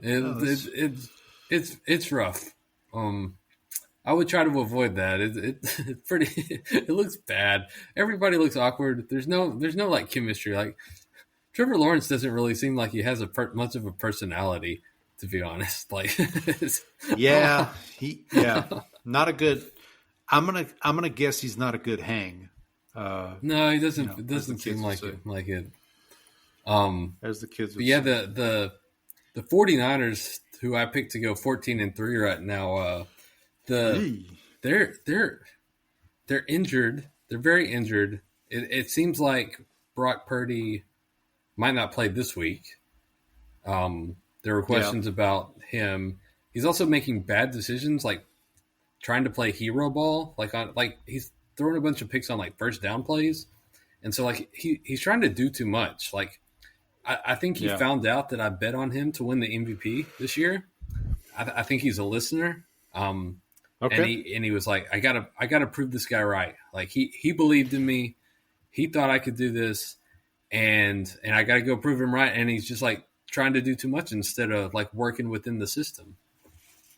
Is it possible that Brock Purdy is the mystery contestant in our picks pool? That's got to be it. Maybe that's it. Yeah. Maybe Brock, if you're out there, give us a shout out. Give us a retweet. Give us a follow. Yeah. That's all we're asking for. We support you, Mr. Irrelevant. All right, moving on here. Another AFC or NFC West, AFC South matchup. Craig Ironhead Hayward presents Rams 27, Colts 20. I mentioned last week, I felt kind of silly mentioning that I was impressed by the Colts beating Tennessee because but I was more impressed that they were able to go on the road and win a game that everybody expected them to win. I kind of was impressed with them here too, even though they lost. I mean, not a banner day for your boy A.D. Mitchell. Let's just put that out. Well, it's not also a banner day for him. him. Jonathan Taylor also did this last year. He did, yeah. Although this one was kind of worse because you could tell AD wasn't trying to he was trying to celebrate, but like he was, I don't know, like it wasn't I'm going to throw the ball behind me like an idiot. Like it was like I'm picking it up to try to like raise it in, and like it just like flies out like. Right, and I think on the other side, I think this is just who the Rams are this year. Like the Rams are just this team that their offense is good. Like they're going to be in every game. Their defense is good. As long as Stafford's healthy, like this is what you're going to get from them. You're going to have to beat them. They're not. I don't think they're going to beat themselves. He's having to fire up the immortal chamber. He's firing up the immortal chamber every week to. Well, I believe he is second. Stafford, that is second in the league in passing yards behind Mr. Dakota Prescott. No. That's right. So he's having a good year. It's just like every week you look up and it's like, oh, the Rams are winning again. Like ho hum, kind of thing. But again, I'm very interested to see what happens when the Colts play the Jaguars. Like I'm interested to see that matchup. That's going to be fun. Colts Jaguars. Tune in, everybody. Like that's not something you would have expected going into the season. Yeah, but no, absolutely not. But I think the Colts are still in good position. I mean, they could have won this game. I mean, it's again the two AD Mitchell plays, like the drop in the ball and then holding on Jonathan Taylor's touchdown run. Like, yep. So, but anyway, you want to take this next one? Speaking of people that it wasn't a banner day for, it was not a banner day for the Baltimore Ravens, who lost. Dem Boyz presents Chiefs 37, Ravens 20. The Ravens are now 1-3. Lamar Jackson out for 2 to 3 weeks. Will not play this week. They're going with Cooper Rush, so they will be able to run the same offense because Cooper Rush, Mr. Athletic back there. That's why this signing never made any sense to me. Like if you're going with who was the guy that they had behind him for so many years that was there? Was it Johnson? Jared? Yeah. No, it was Huntley. No, Scoop Huntley. Yeah, yeah. At least you have the raw athleticism. Like this is gonna have to be a completely different offense for Cooper Rush. The Ravens defense is basically just Kyle Hamilton now. Because I think Madubuike is now on the injury. Yeah. He's out for the season with a neck injury. Like they're losing guys right and left, and they were struggling to kind of to start the season, even with people healthy, and now guys are going down. The Chiefs actually with Xavier Worthy back, and I don't know if this was probably a combination of Worthy being back, but also the fact that the Ravens defense is pretty bad, but their offense was actually able to move the ball pretty consistently this week. So and in 3 weeks they get Rashee Rice back. Yep. Because he's suspended for 6 games. Yeah.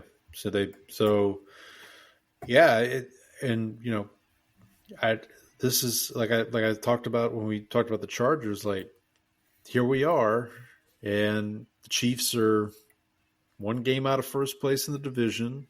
Now they are technically a game and a half because they've lost to the Chargers already. Right. But the reports of the Chiefs' demise may have been exaggerated a bit. So we'll keep an eye on that. Last game of the afternoon slate here. Clinton Dix presents Bears 25, Raiders 24. I was messaging back and forth with Andy on this one. I completely forgot I picked the Bears in this game until the final drive. As the Raiders were lining up for that field goal, I checked my picks. I was like, oh, I totally forgot I picked the Bears. I took the points here. So lucky for me and for Andy, they blocked that kick. Yeah, I mean, for the Raiders side, like Ginty back though. That's the important thing. They let him do his Michael Myers stance in the backfield, and look what happened. Yeah, I mean, Geno, not a banner day for Geno. People are saying they maybe need to bench Geno, but I'm like, and I forgot that they traded for Kenny Pickett. Do you remember Kenny Pickett's on the Raiders now? I forgot. I didn't. Well, it was because he was on the Browns, and they was like, we got way too many. We got 5 quarterbacks over here. We got to get rid of somebody. All right, Kenny, get out of here. Yeah. So I don't know. I mean, the Raiders were kind of a darling team that first week. They beat the Patriots, and it's like, hey, maybe they can make a run at this, and it just hasn't gone their way since. Well, their offensive line is bad, and like this, they just kind of like honestly, they just kind of vomited all over themselves. Like in this one, like I was looking at numbers and I watched a little bit of this because they had it on the TV while we were at Pluckers, and it just seemed like, I mean, Chicago didn't look much more competent in this one than they had in like prior weeks, and so like the run game is still a mess. For their defense is still not great, I would say. Right. So 2.7 yards, Dennis. 2.7 yards per rush for the Bears. Yeah, I still don't know, and I'm sure Andy feels this way too. Like I still just don't know what this team is, like what this Bears team. I think Ben Johnson's still working to get his system in place a little bit. Dennis Allen on defense, like it very much feels like in the offense's case that like the Johnson doesn't have the horses for what he wants to run, because like the Detroit offensive line was so solid and good, and you'd built that up over like a period of several years, and they tried to like improve it, but it's just like it's just not there yet, and he doesn't have what he needs to actually make the system, be able to use the system to its full efficacy yet, just because like you have no run game, and that's kind of what he needs to kind of make the system work to its fullest. Like I think they're still doing some like pretty good stuff in the passing game, but like the fact that the base of what he wants to do in the run game is not there is just going to prevent them from like reaching whatever potential they can't. Like this season is probably not going to get there this year. Yeah. Real quick before we move on to your game, the Sunday night game here, I do want to go back to one of Donnie's emails. So if you remember, Donnie last week emailed about the Chargers injury woes, right? Mm-hmm. So he sent us a follow-up. It says, since I sent his previous email, the Chargers have lost Najee Harris to an Achilles injury, Mekhi Becton to a concussion, and yesterday they lost Joe Alt to an ankle injury. The Ravens are quickly catching up to the Chargers and 49ers. It just depends on the Lamar hamstring injury. So those three teams qualify as like the team from hell injury years. I mean, the Chargers are, well, I mean, they lost this past weekend, but they were winning in spite of it. But yeah, something to keep an eye on there. I just want to mention that. We'll look at Donnie's second email after we get through the Broncos game. But Sunday night, buddy, what you got? Jalen Smith presents Packers 40, Cowboys 40. Paul, I've seen ties in the NFL. I've never seen my own team tie. Have you ever seen the Saints tie? I don't think so. They came close one time. I want to say that game. This made me laugh too. Somebody retweeted. You might not remember this game, but in 2015, the Saints played the Giants. Ironically, since that's who they're playing this week, in the Superdome. It was Breeze and Eli Manning, and the final score was 52-49. I remember that. You remember this game? Yeah, I do remember that. Somebody retweeted from that day. It was like November 1st of 2015. It said it was a Saints Twitter account, and it says at half it had Drew Brees stats, and it was like 12 of 14, 300 yards for 4 touchdowns at halftime. And it was like, I was like, man, I would commit petty larceny for quarterback numbers like that from the Saints for a game. Forget halftime. But no, I think that the reason I bring that up is I think that game would have ended in a tie if the Saints hadn't kicked a field goal. Kicked the field goal. This was the Cowboys' first tie since I think 1969. Nice. They haven't had that spirit here since 1969. Yeah. There you go. Honestly, like if you have to choose who like feels worse, like it's very unsatisfying. Like to come out with a tie. Yeah. The clock operator, like, come on, buddy, you could squeeze one more second out of that play.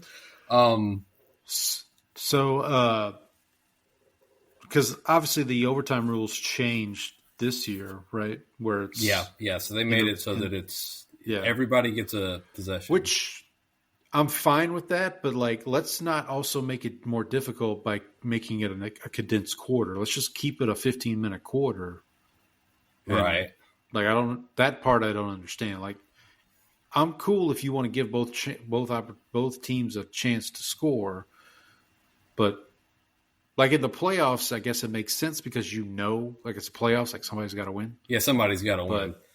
Well, I think Jerry Jones actually said something about this. It's like they don't want the games going into like 4 hour territory. They want to get as close to 3 hours as they can, and I think that's honestly I don't because of TV. Right. Yeah, it's just your product. You don't want your product going on that long, which I actually don't find a terribly offensive statement. I actually am okay with that. I don't hate ties as much as the next guy, but I will say, like, out of the two teams going into this game, who do you think felt worse coming out of it? It's got to be the Packers. They were like, it's got to be the Packers. They were like a touchdown favorite on the road.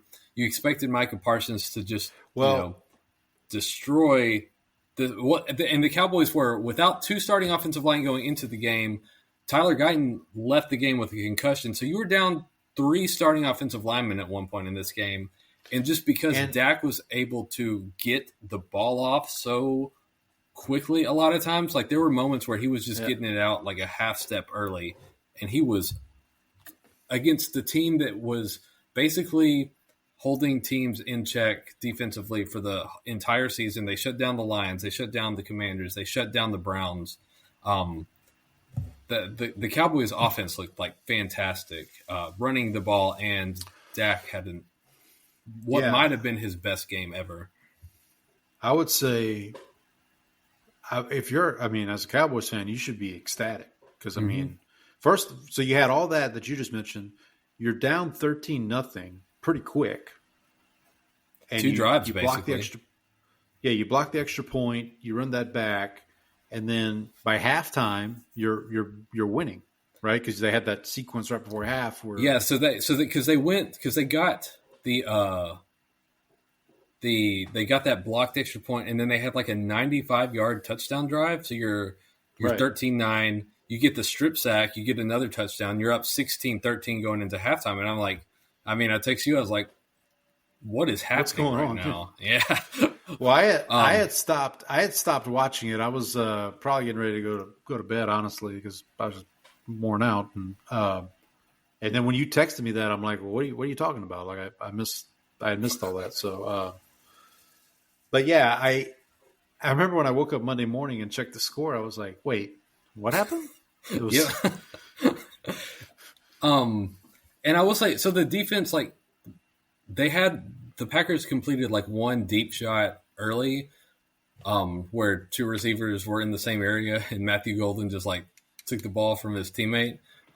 But other than that, a lot of the issues in the passing game were not the same sort of like bomb plays that they were giving up against the Giants and the Bears. It was more like a lot of what was happening was the Packers were swinging the ball out to the flats.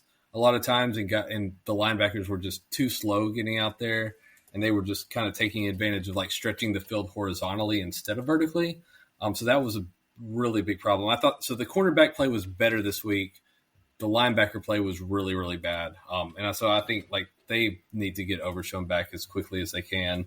But on the Micah front, like, and Chris Collinsworth talked about this in the pregame, and he said he kind of talked to both parties, and he just felt like nobody wanted this. Like everybody just like right. It feels so much like the Jimmy Johnson thing where everybody's feelings got hurt. Like Micah, and I think the agent probably was pushing Micah to do this to try to help negotiate. And so Micah was doing that to push.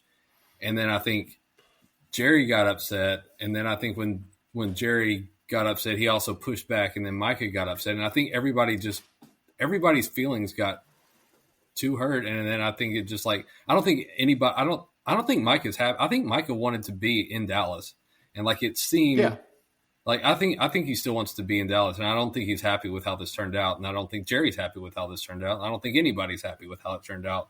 But it felt, if the defense can just be, can you just be average? Like this offense has been so good that like Dak is playing at like just an elite level, and it's funny. I would say it. You can say it. He's playing at an MVP level right now. Like I think he should be in the conversation, and like it won't happen because like the defense is so bad they're like not going to be able to win games right now. But listen, if the Cowboys can string some wins together, then I definitely think Dak's going to be in that conversation because he's definitely playing. I mean, you've watched probably every snap of his career. Was this the best he's played in his career? I think so. Like this is, it's funny because when Romo got to this level of like excellence around like 2014, that's also when the Cowboys defense was like had fallen off a cliff. It's like we're doing this again. It's like why does it keep happening? Why? Yeah. Oh, Eberflus. I know. Eberflus. All right, let's move on to Monday night. Saints legend Thomas Morstead presents Dolphins 27, Jets 21. The biggest news to come out of this game is Tyreek Hill's leg almost snapped off his body. Do you think this is the career for him? You think he comes back? I mean, I hadn't thought about it until you just said it. But I'll put it to you like this: if it was me, I'd be done. Yeah, like I'd be like, I don't think he will 100% not be back in Miami. I don't know if he'll be back somewhere else. Yeah, I don't know. It's not. I mean, and for the Dolphins, you kind of get a stay of execution for McDaniel. The Jets, like, I don't know what to. It's hilarious because the Jets, Aaron Glenn cut the guy, the kickoff returner who fumbled week 1 and cost them the game. Right. And ever since then, they've just had massive fumbling problems. Like Breece Hall fumbles trying to go into the end zone. It's like that feels like karmic punishment for what he did. I'm gonna be honest. I didn't watch much of this game or the other game. I just kind of kept up with it for fantasy purposes, as I was mentioning earlier. Did you see the Breece Hall quote? No, I don't think so. So Breece Hall said, "Teams shoot themselves in the foot, and we come out and shoot ourselves in the head." Oh yeah, I did see that. Yeah, yikes. Yeah, I mean, listen, I do feel like Aaron Glenn's got the Jets going in the right direction. I just don't know if Justin Fields is going to take them. I think we're just at a point with Justin Fields where it's like, it ain't it, buddy. Wait till next week when he throws for 300 yards and also rushes for 150. So, all right, here because they do play the Cowboys. Yeah, sure. Yeah, so Monday night, like I came downstairs and like I'd been like kind of keeping up with the game on my phone while we were doing stuff like watching stuff with the kids, and like I came back down, and my wife was like, "Well, aren't you going to watch the games?" And I had like been checking on them, and I was like, these are not. Neither of these games is worth watching. You don't want to put the blinds up. You don't want to. No, those blinds stayed closed. Speaking of blinds stayed closed, Quan Cosby. Last but not least, Longhorn Legend presents Broncos 28, Bengals 3. Buddy, the Bengals are toast. Cover your ears, Falcons fans. It's a 28-3 game. The Bengals. I think they're done. It's weird. Like I don't. Everything I've heard is like the team quit on Zach Taylor. Again, I didn't watch. Definitely wasn't watching the end of this game. But for the Broncos, I'll get to Donnie's email here in a second. But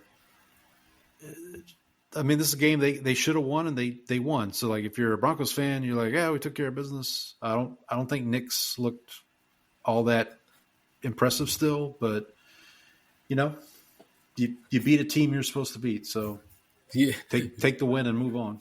I saw a clip of this. The Broncos. There was a play where the Broncos rushed 3. The Bengals had, the full offensive line, and I think they also had a back staying in the chip. So, oh yeah, I think I saw this too. Yeah. So the Bengals block one guy with 3, and then I think the back also steps into that. Both tackles get beat immediately, and Browning just like immediately gets like crushed in the pocket from a three-man pass rush. That offensive line is a crime against humanity, dude. Like it's rough, bad. Man.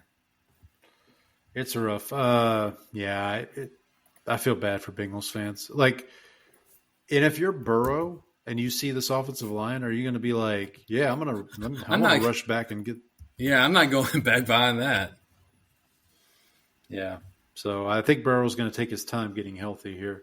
For the Broncos, I mean, like I said, they're trying to keep pace in the AFC West because you got to keep pace with Kansas City and Denver.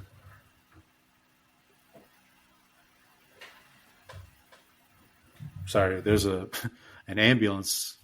I saw the red lights in the background. I thought maybe it was Brock Purdy coming to get me. No, it's hey buddy, maybe you should have been thinking about that while you were eating sausage muffins every day for 4 years. Do you want to get to Donnie's email real quick before we move on? Yeah, let me quick. So the title of this email is 2024 QB Draft Class. And it goes as such. Coming into the season, I think everyone was pretty optimistic about this group based on how they performed last year. As we sit today, are we sure that these guys don't suck? Currently, here's the QBR for those guys. Caleb Williams ranks 15th at 62.3. Jaden Daniels is 30th at 34.2. We should mention Daniels has been injured, to be fair. Drake May is 11th at 63.9. J.J. McCarthy not listed in the top 33.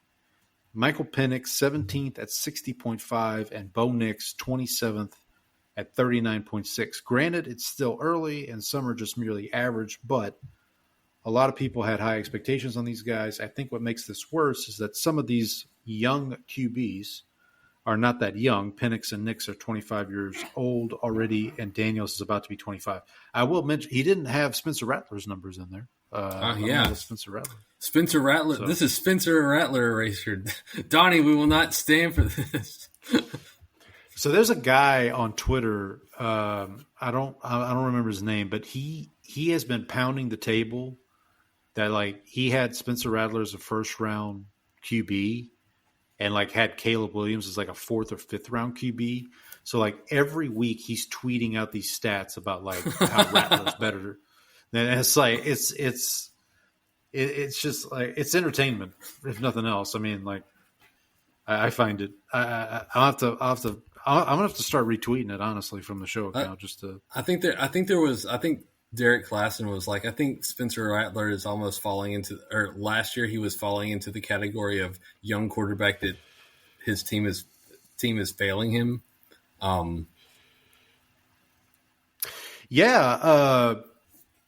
Who was it on the NFL Stock Exchange podcast? Trevor and Connor were talking about. They're like, Spencer's kind of in a weird spot. Like if he was on other teams, he wouldn't be playing, but because he's on the Saints, he's playing, but his supporting cast around him is not, so he may not be getting his best shot, let's say. Right.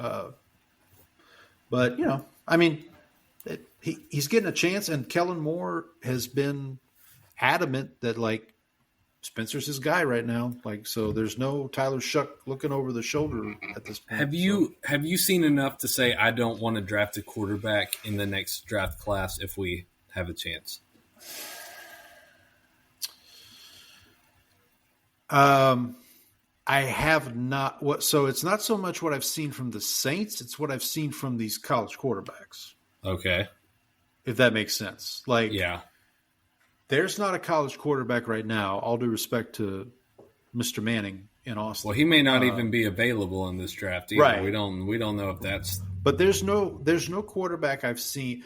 The one quarterback that intrigues me. Well, there's two. There's two that intrigue me right now. The quarterback from Indiana, Mendoza. I watched him because they played Iowa this past week, and he made a throw, buddy, down the sideline that was like pro level. I mean, timing, touch, the whole thing. And then the kid from Oregon, Dante Moore.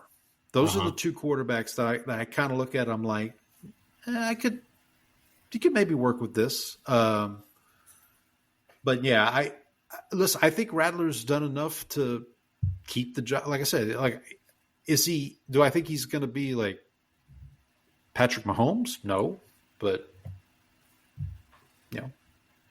he's doing what he can. I mean, it's just his accuracy. Rattler's accuracy right now is just, and I don't know if that's something that you could just get better at. You know what I mean? Like, right. Yeah. And I'm not talking like completion percentage. I'm just talking about like where he places the ball and where he ball placement still needs to be improved a little bit. Yeah, like he's throwing behind, like especially with the window as the windows get tighter, his ball placement gets worse. Oh, like that's a problem. That's what happened in the Cooks throw that I mentioned a minute ago. That could have been a touchdown. Like if he just puts that ball, even like a couple inches further in front of Cooks, it's a touchdown. But, buddy, before we get to the preview for Week 5, I'm just going to take one more quick break here. Okay, I'm going to go ahead and refill my water bottle too. So we'll take a quick pause, ladies and gentlemen. We'll pause here from a word from our sponsors. Right. Where's the aspiration read when we need it?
And we're back.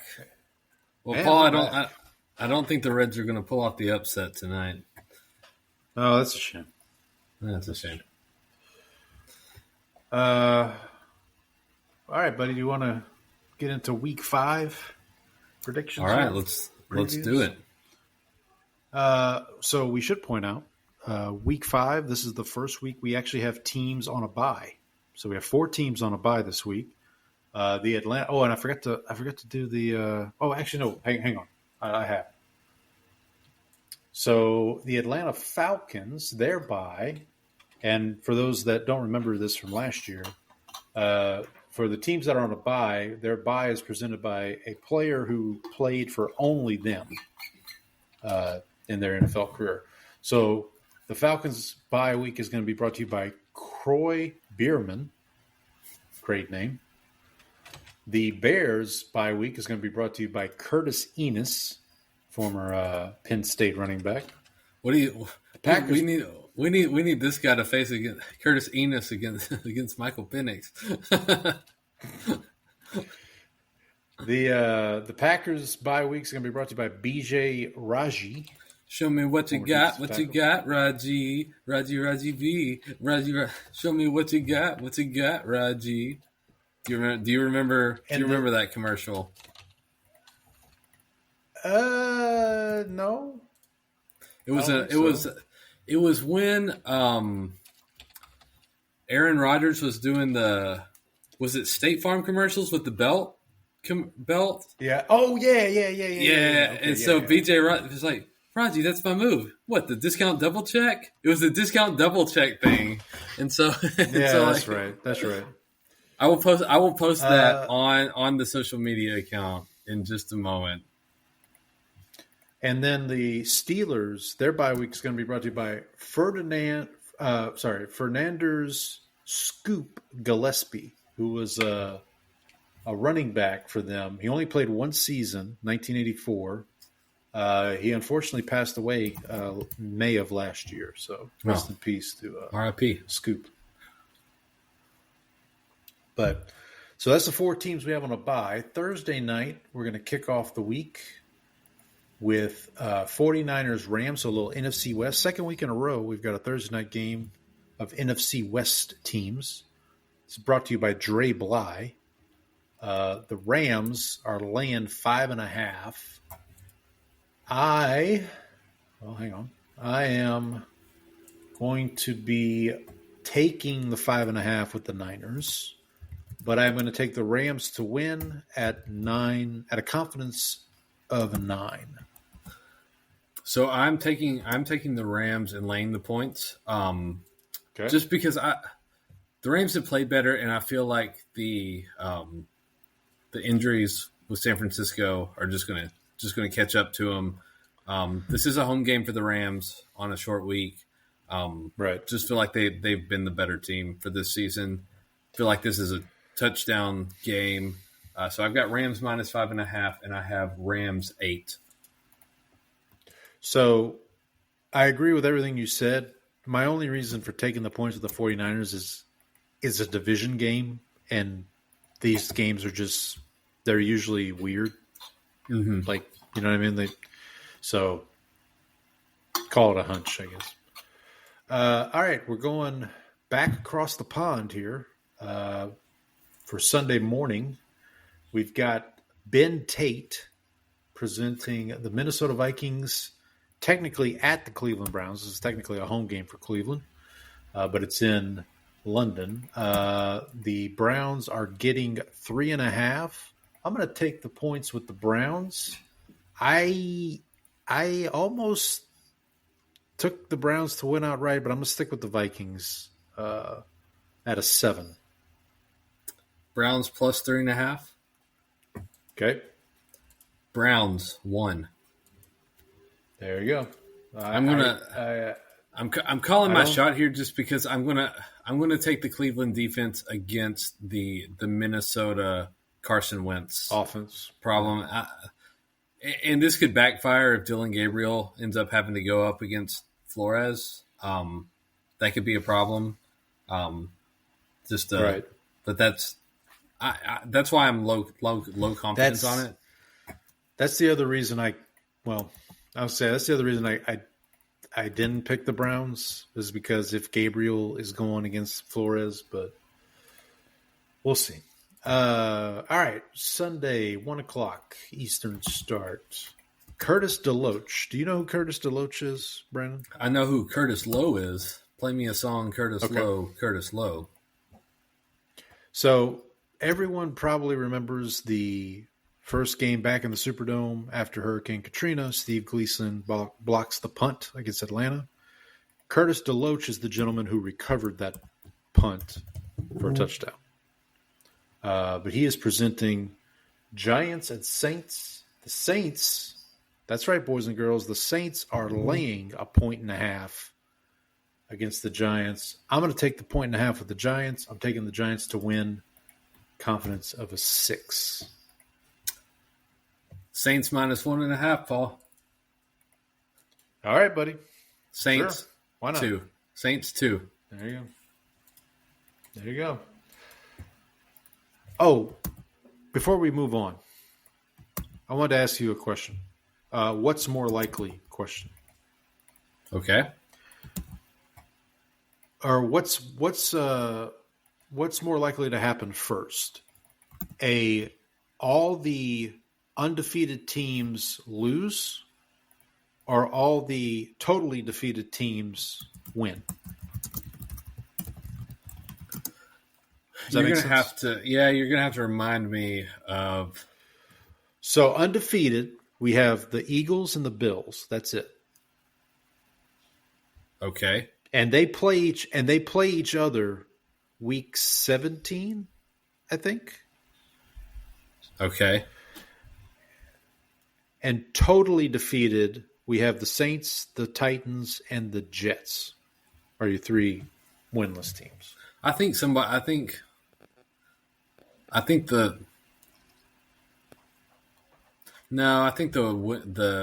undefeated teams end up going down a little faster.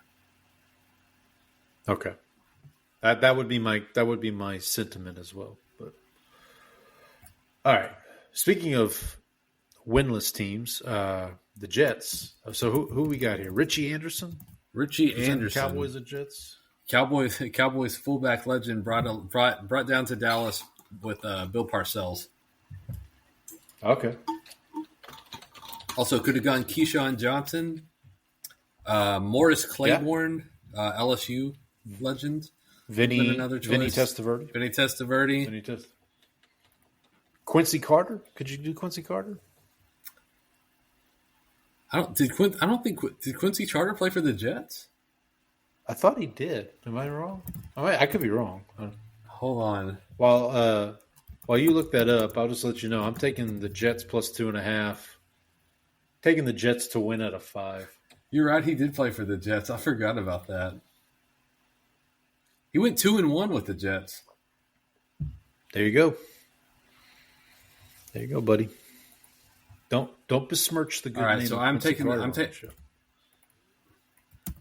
Jets plus 2.5, but I'm going to take the Cowboys at a 3 for this one. I don't feel good about it. All right. By the way, my theme for this week is these are games we thought would be good when we made the schedule.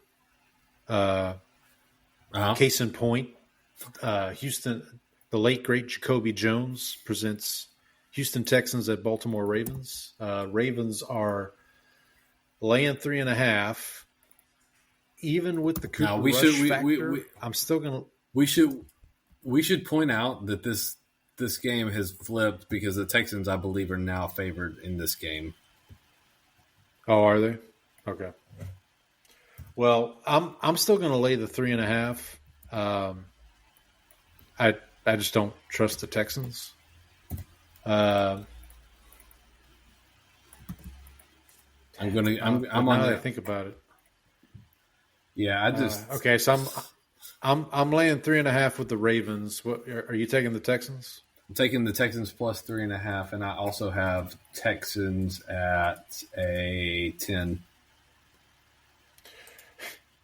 I have Ravens out of 10. It's a 20-point swing for us. It's a 20-point swing, buddy. You better, We'll see what happens. you better start praying to Cooper Rush here. Yeah, well, it's. I'm probably going to regret that decision, but oh well. Here's a game where somebody's got to win. Dolphins at Panthers. Whoa, Paul. You say somebody's got to win, but they actually don't. Oh, well, fair enough. Yeah, that's true. Ted Ginn Jr., Saints legend, presents Dolphins at Panthers. Panthers are, believe it or not, the Panthers are a 1.5 favorite here. They're laying a 1.5. I am taking the points with the Dolphins. I'm taking the Dolphins to win at a 2. Yeah, I have Dolphins plus 1.5, and I have Dolphins at 7. Okay, Dolphins plus 1.5. Dolphins at 7. Okay. All right. Next up, 2 more games here in the 1 o'clock hour. Raiders at Colts. This one brought to you by Darius Hayward Bay, former Raiders first-round pick. Colts are laying 6.5. I'm going to lay the 6.5 with the Colts, and I'm taking the Colts at an 8. I have Colts minus 6.5. I have Colts 13. Wow. Okay. We should also point out that the Colts, that we only have 14 games this week, so max points that you can that's put for true. a game Yeah, is thank you. 14. Yeah, that's true. Thank you for reminding me. All right, last 1 o'clock game here. Donnie's Broncos are heading to Philadelphia to take on the Eagles. This one brought to you by Bradley Roby, another Saints legend. I use him for Immaculate Grid quite a bit when I play it every day, especially. Eagles are laying 4.5 here. I'm going to lay the 4.5 with the Eagles. I'm taking the Eagles to win at a 4. So I have Eagles minus 4.5, and I have Eagles 4. Okay, so we're aligned on that one. Yep, 100%. All right, so the late window here, the late slate. Titans looking for their first win, heading to Arizona. The Cardinals are laying 7.5. I'm going to take the 7.5 with Tennessee, but I have the Cardinals at an 11. All right, I'm laying the points. Tennessee can. Okay. Until Tennessee proves otherwise, I will not be picking them. I have Cardinals 12. All right, so we're pretty close on the confidence, at least. All right, probably the game of the week, I would think. Tampa Bay heading up to Seattle to visit Trang's Seahawks. Seahawks are laying 3.5. I'm going to take the points with Tampa, and I'm going to take Tampa to win at a 1. Oh, this will be your upset pick then, I assume. Could be. Yeah. We should point out. Did you tell who this was presented by? Oh, I'm sorry. This is presented by Pep Livingston. Yeah, we don't want to get Pep. I missed. Well, and I apologize. I missed the Titans Cardinals is presented by CJ2K. Chris Johnson. But yeah, Pep Livingston presents Buccaneers at Seahawks. So yeah, I'm taking the points with the Bucks. I have the Bucks at a 1. All right, I'm taking. I have Seahawks minus 3.5. Seahawks 6. All right. Very good. All right, let me not miss this one here. The late great Rudy Johnson, excuse me, not Woody Johnson. Rudy Johnson, who we tragically lost last week, as we talked about last week on the show. He presents Lions at Bengals. Bengals are getting 10.5. I'm laying the points with the Lions, and I'm taking the Lions at a 14. Lions minus 10.5. Lions 14. There you go. Simple as that. This falls in that category that I mentioned earlier. We thought this game would be better when we scheduled it, but such is life. Last late window game here: Commanders visiting the Chargers. This one brought to you by Steven Alexander. Chargers are laying 2.5. I'm going to lay the 2.5 at the Chargers. I'm taking the Chargers to win at a 12. Do we have any update on Jaden Daniels yet? Has there been any? No, I have not. I haven't seen one. I haven't seen one on McLaurin either. Tomorrow's Wednesday, so usually that's when you get, teams are practicing for the first time in the week, or at least the Sunday teams are practicing for the first time. In the week. So I have Chargers minus 2.5. What did you have it on the confidence for?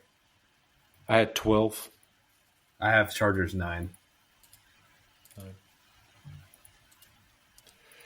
All right. Sunday night, we're going to be waiting all day for this one. Patriots at Bills. Kind of a test here for the Patriots and the Drake. Sammy Morris presents this one. Bills laying 7.5. I'm going to take the 7.5 with the Patriots, but I am taking the Bills at a 13. All right. I also have the Patriots in the points because on this show, we love the Drake. And I have Bills 11. Yeah, this could end up being a pretty fun shootout, honestly. I think it'll be. If New England plays up to their level, I think this could be a really good game. This might end up being like a Travion Henderson breakout game if they let him play. Right, as long as he doesn't fumble or goof up some pass protection. All right. Okay, last but not least, Monday night. This game actually might end up being pretty good. Blaine Gabbert presents Chiefs at Jags. The Jaguars are the home dog. They are getting 3.5. I'm going to lay the 3.5 with the Chiefs. I'm taking the Chiefs at a 3 in the conference.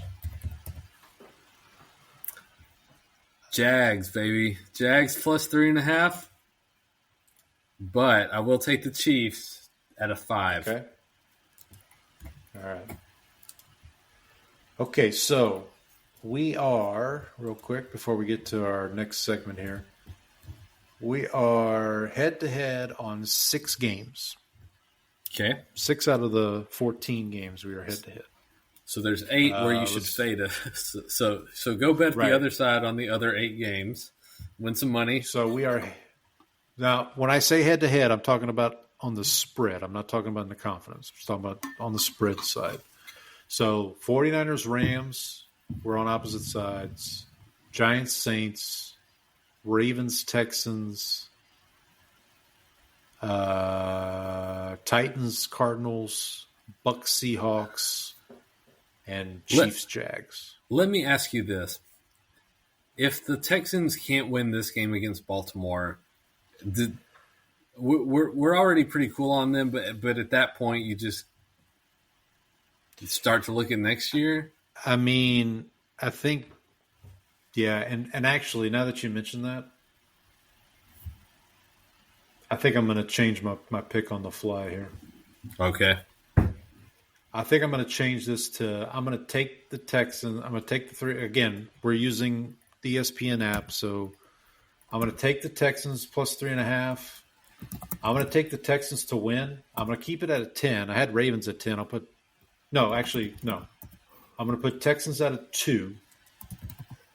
And the Dolphins, instead of at a 2, I'm going to put them at 10. Dolphins okay, so you're just swapping them out, basically. Right.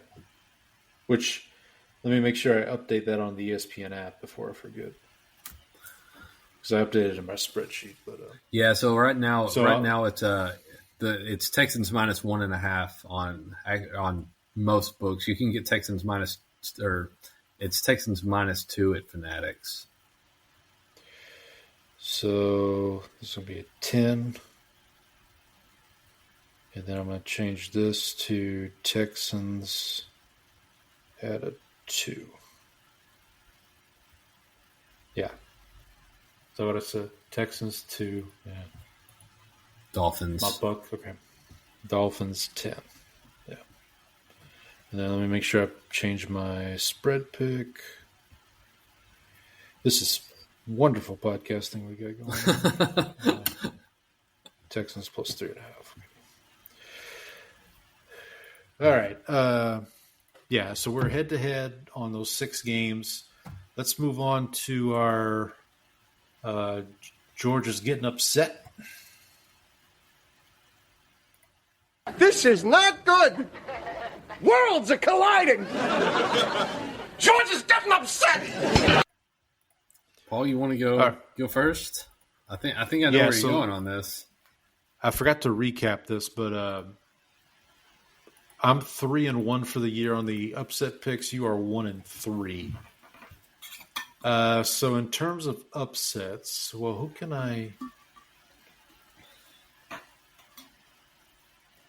I mean, you had the Bucks. That's the. I had Bucks.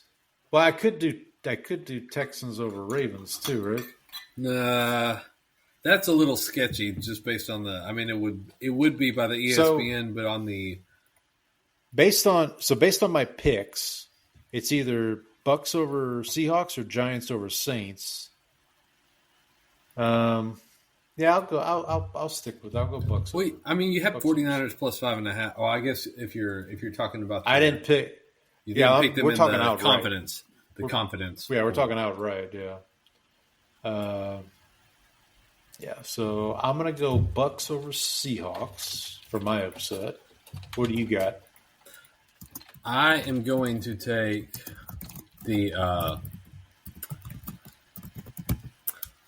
I mean, I picked the Browns to win. There was another one though that I actually thought about here.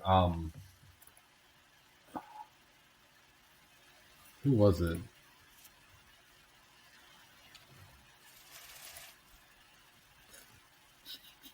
Yeah, I think I'm going to take.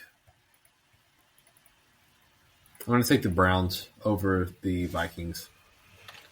Okay, that's a good one. All right. Up next, we got our Jerry. It's a lock. Jerry, it's a lock. Kramer.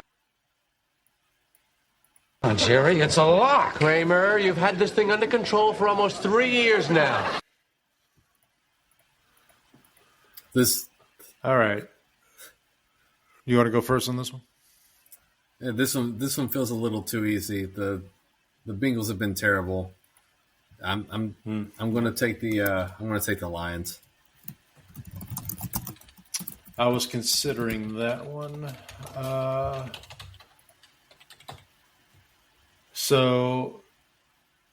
Actually, real quick, I should point out for the season, I'm 4-0 in my locks. You're 3-1. So that's because 3-0-1. Oh yeah, true. No, I forgot about that. I'm looking here.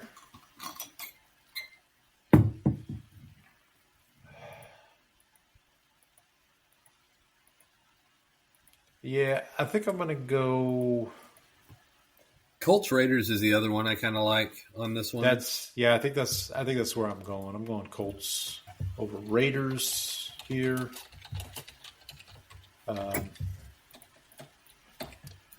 And we need to pick a Survivor pick. Survivor. So we've already used the Broncos, the Bills, the Chiefs, and the Patriots. Correct. So, do we want to just do Lions over Bengals? Is that? So the Lions are at 15% this week. Colts are 12%. If you want to get them off the board. We still have teams like the Packers in our back pocket. Still have the Chiefs in our back pocket. Right, and the Packers are on bye this week. No, sorry, we used the Chiefs already. Sorry. We did use the Chiefs in week 3. We picked them over the Giants. Giants, yeah. Yeah, the Packers we got in the back pocket. We still have the Eagles. I know you probably don't want to play that card, but No, especially not this week, just because of the defense of the Broncos. yeah. Big Fangio revenge game, we should point out. Oh, that's true. Yeah. I don't know. Would you be okay with taking the Colts this week? We can hold on to the Lions for later. Yeah. I just would feel bad because that's my lock. So if we get it wrong, that's... I mean, honestly, I'm on board with it too. That would have been my other option for the lock of the week. So, fair enough. Fair enough. All right, so we'll go Colts over Raiders then. All right. Before we wrap up here, I've been keeping track of one-score games. I think I mentioned this. I'm looking. So these are the teams that have played every game this season has been a one-score game. All right. Okay. So you got the Cardinals. They're 2-2. You've got the Eagles, who are 4-0, and you've got the Bucks, who are 3-1. So those three teams have played all one-score games this season. We should every team has played at least one-score game now. There's nobody who doesn't have a one-score game. There was a stat that the Eagles have been outscored in all four of their games, or not outscored, outgained in yardage, right, in all of their games. The last team that did that and started 4-0 was the last year of the Ken Whisenhunt-led Arizona Cardinals, who finished the season 5-11. So, my fingers are crossed that history repeats itself. I mean, the Eagles, like, the one thing about them is, like, their defense, like when we talked about the game against Tampa Bay, their defense came out like, okay, we're going to win this game. Like, the defense was like, we're just going to win this game. Like, we're not going to, whatever the offense does, be damned. We're just going to take over. So, I mean, as long as they stay healthy, they should be. I mean, I just don't. There's going to be a game eventually where that offense becomes a liability, I think. Right. Well, it's already like been a liability at certain moments of games. It's just like they haven't ended up having to pay for it, but like in the end, if they play a team, because remember when they played the Chiefs offense was definitely not running on all cylinders. No, it was not. But if they play a team that has an offense that can challenge their defense, and they have a defense that can, like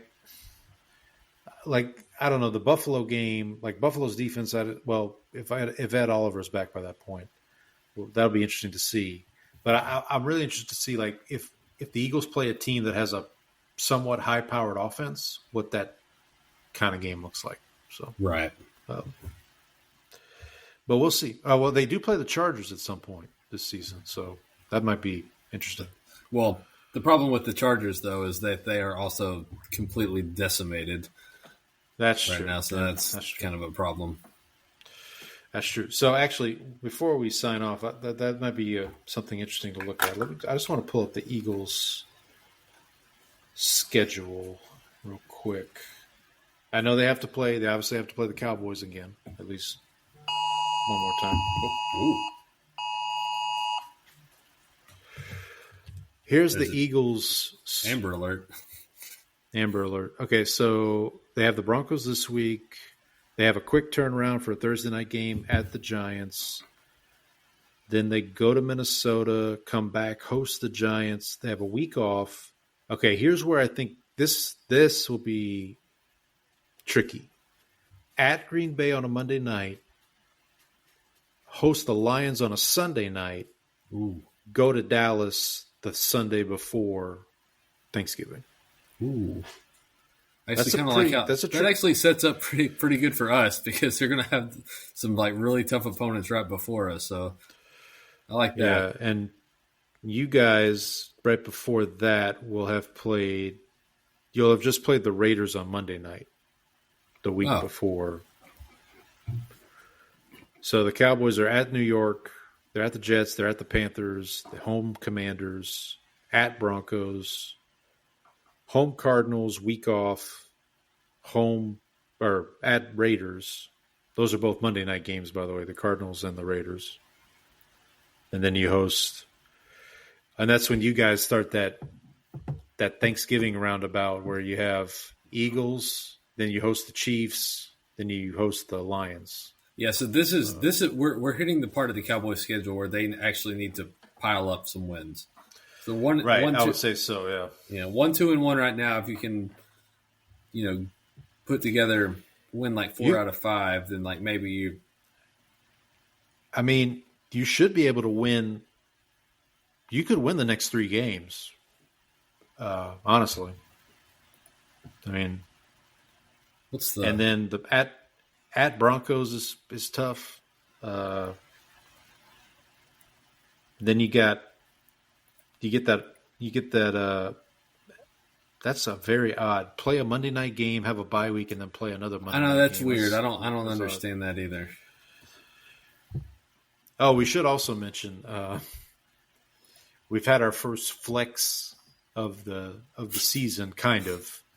So the Saints in week 6, so not this week coming up, but next week, we're supposed to play the Patriots in the late afternoon window, and the Buccaneers were supposed to host the 49ers in the early window. Those 2 games have been swapped. So the Saints will now play the Patriots, which it should be. I mean, like, yeah. Don't make me wait till 3:00 to just watch the Saints lose. Yeah, don't make me wait till 3:00 to raise my blinds. Right, exactly. I will say one last thing on the Saints. I think I mentioned this on the show. I put a wager down for under 1.5 for longest winning streak on the season for the Saints. So basically, like they won't win. They won't win 2 games in a row. Games. Right, they won't win consecutive games. They have a 3-game stretch late in the season where they play, I could be getting the order wrong, but they play Dolphins, Panthers, and Jets. Or no. And then the Titans, I think, are in that too. So like it's a real gauntlet. You could slip up and win 2 slip up and win 2 in a row. You could screw around and win. That's what I'm saying. Like, I have a feeling the Saints in the back half of their schedule are going to screw around and mess up their draft pick, but we'll see. We shall see. All right, anything else you want to tell the fine folks before we sign off for the week? I think that's it. All right. Hope everybody has a good week. Enjoy the football. We will see everybody next week. Until then, happy football.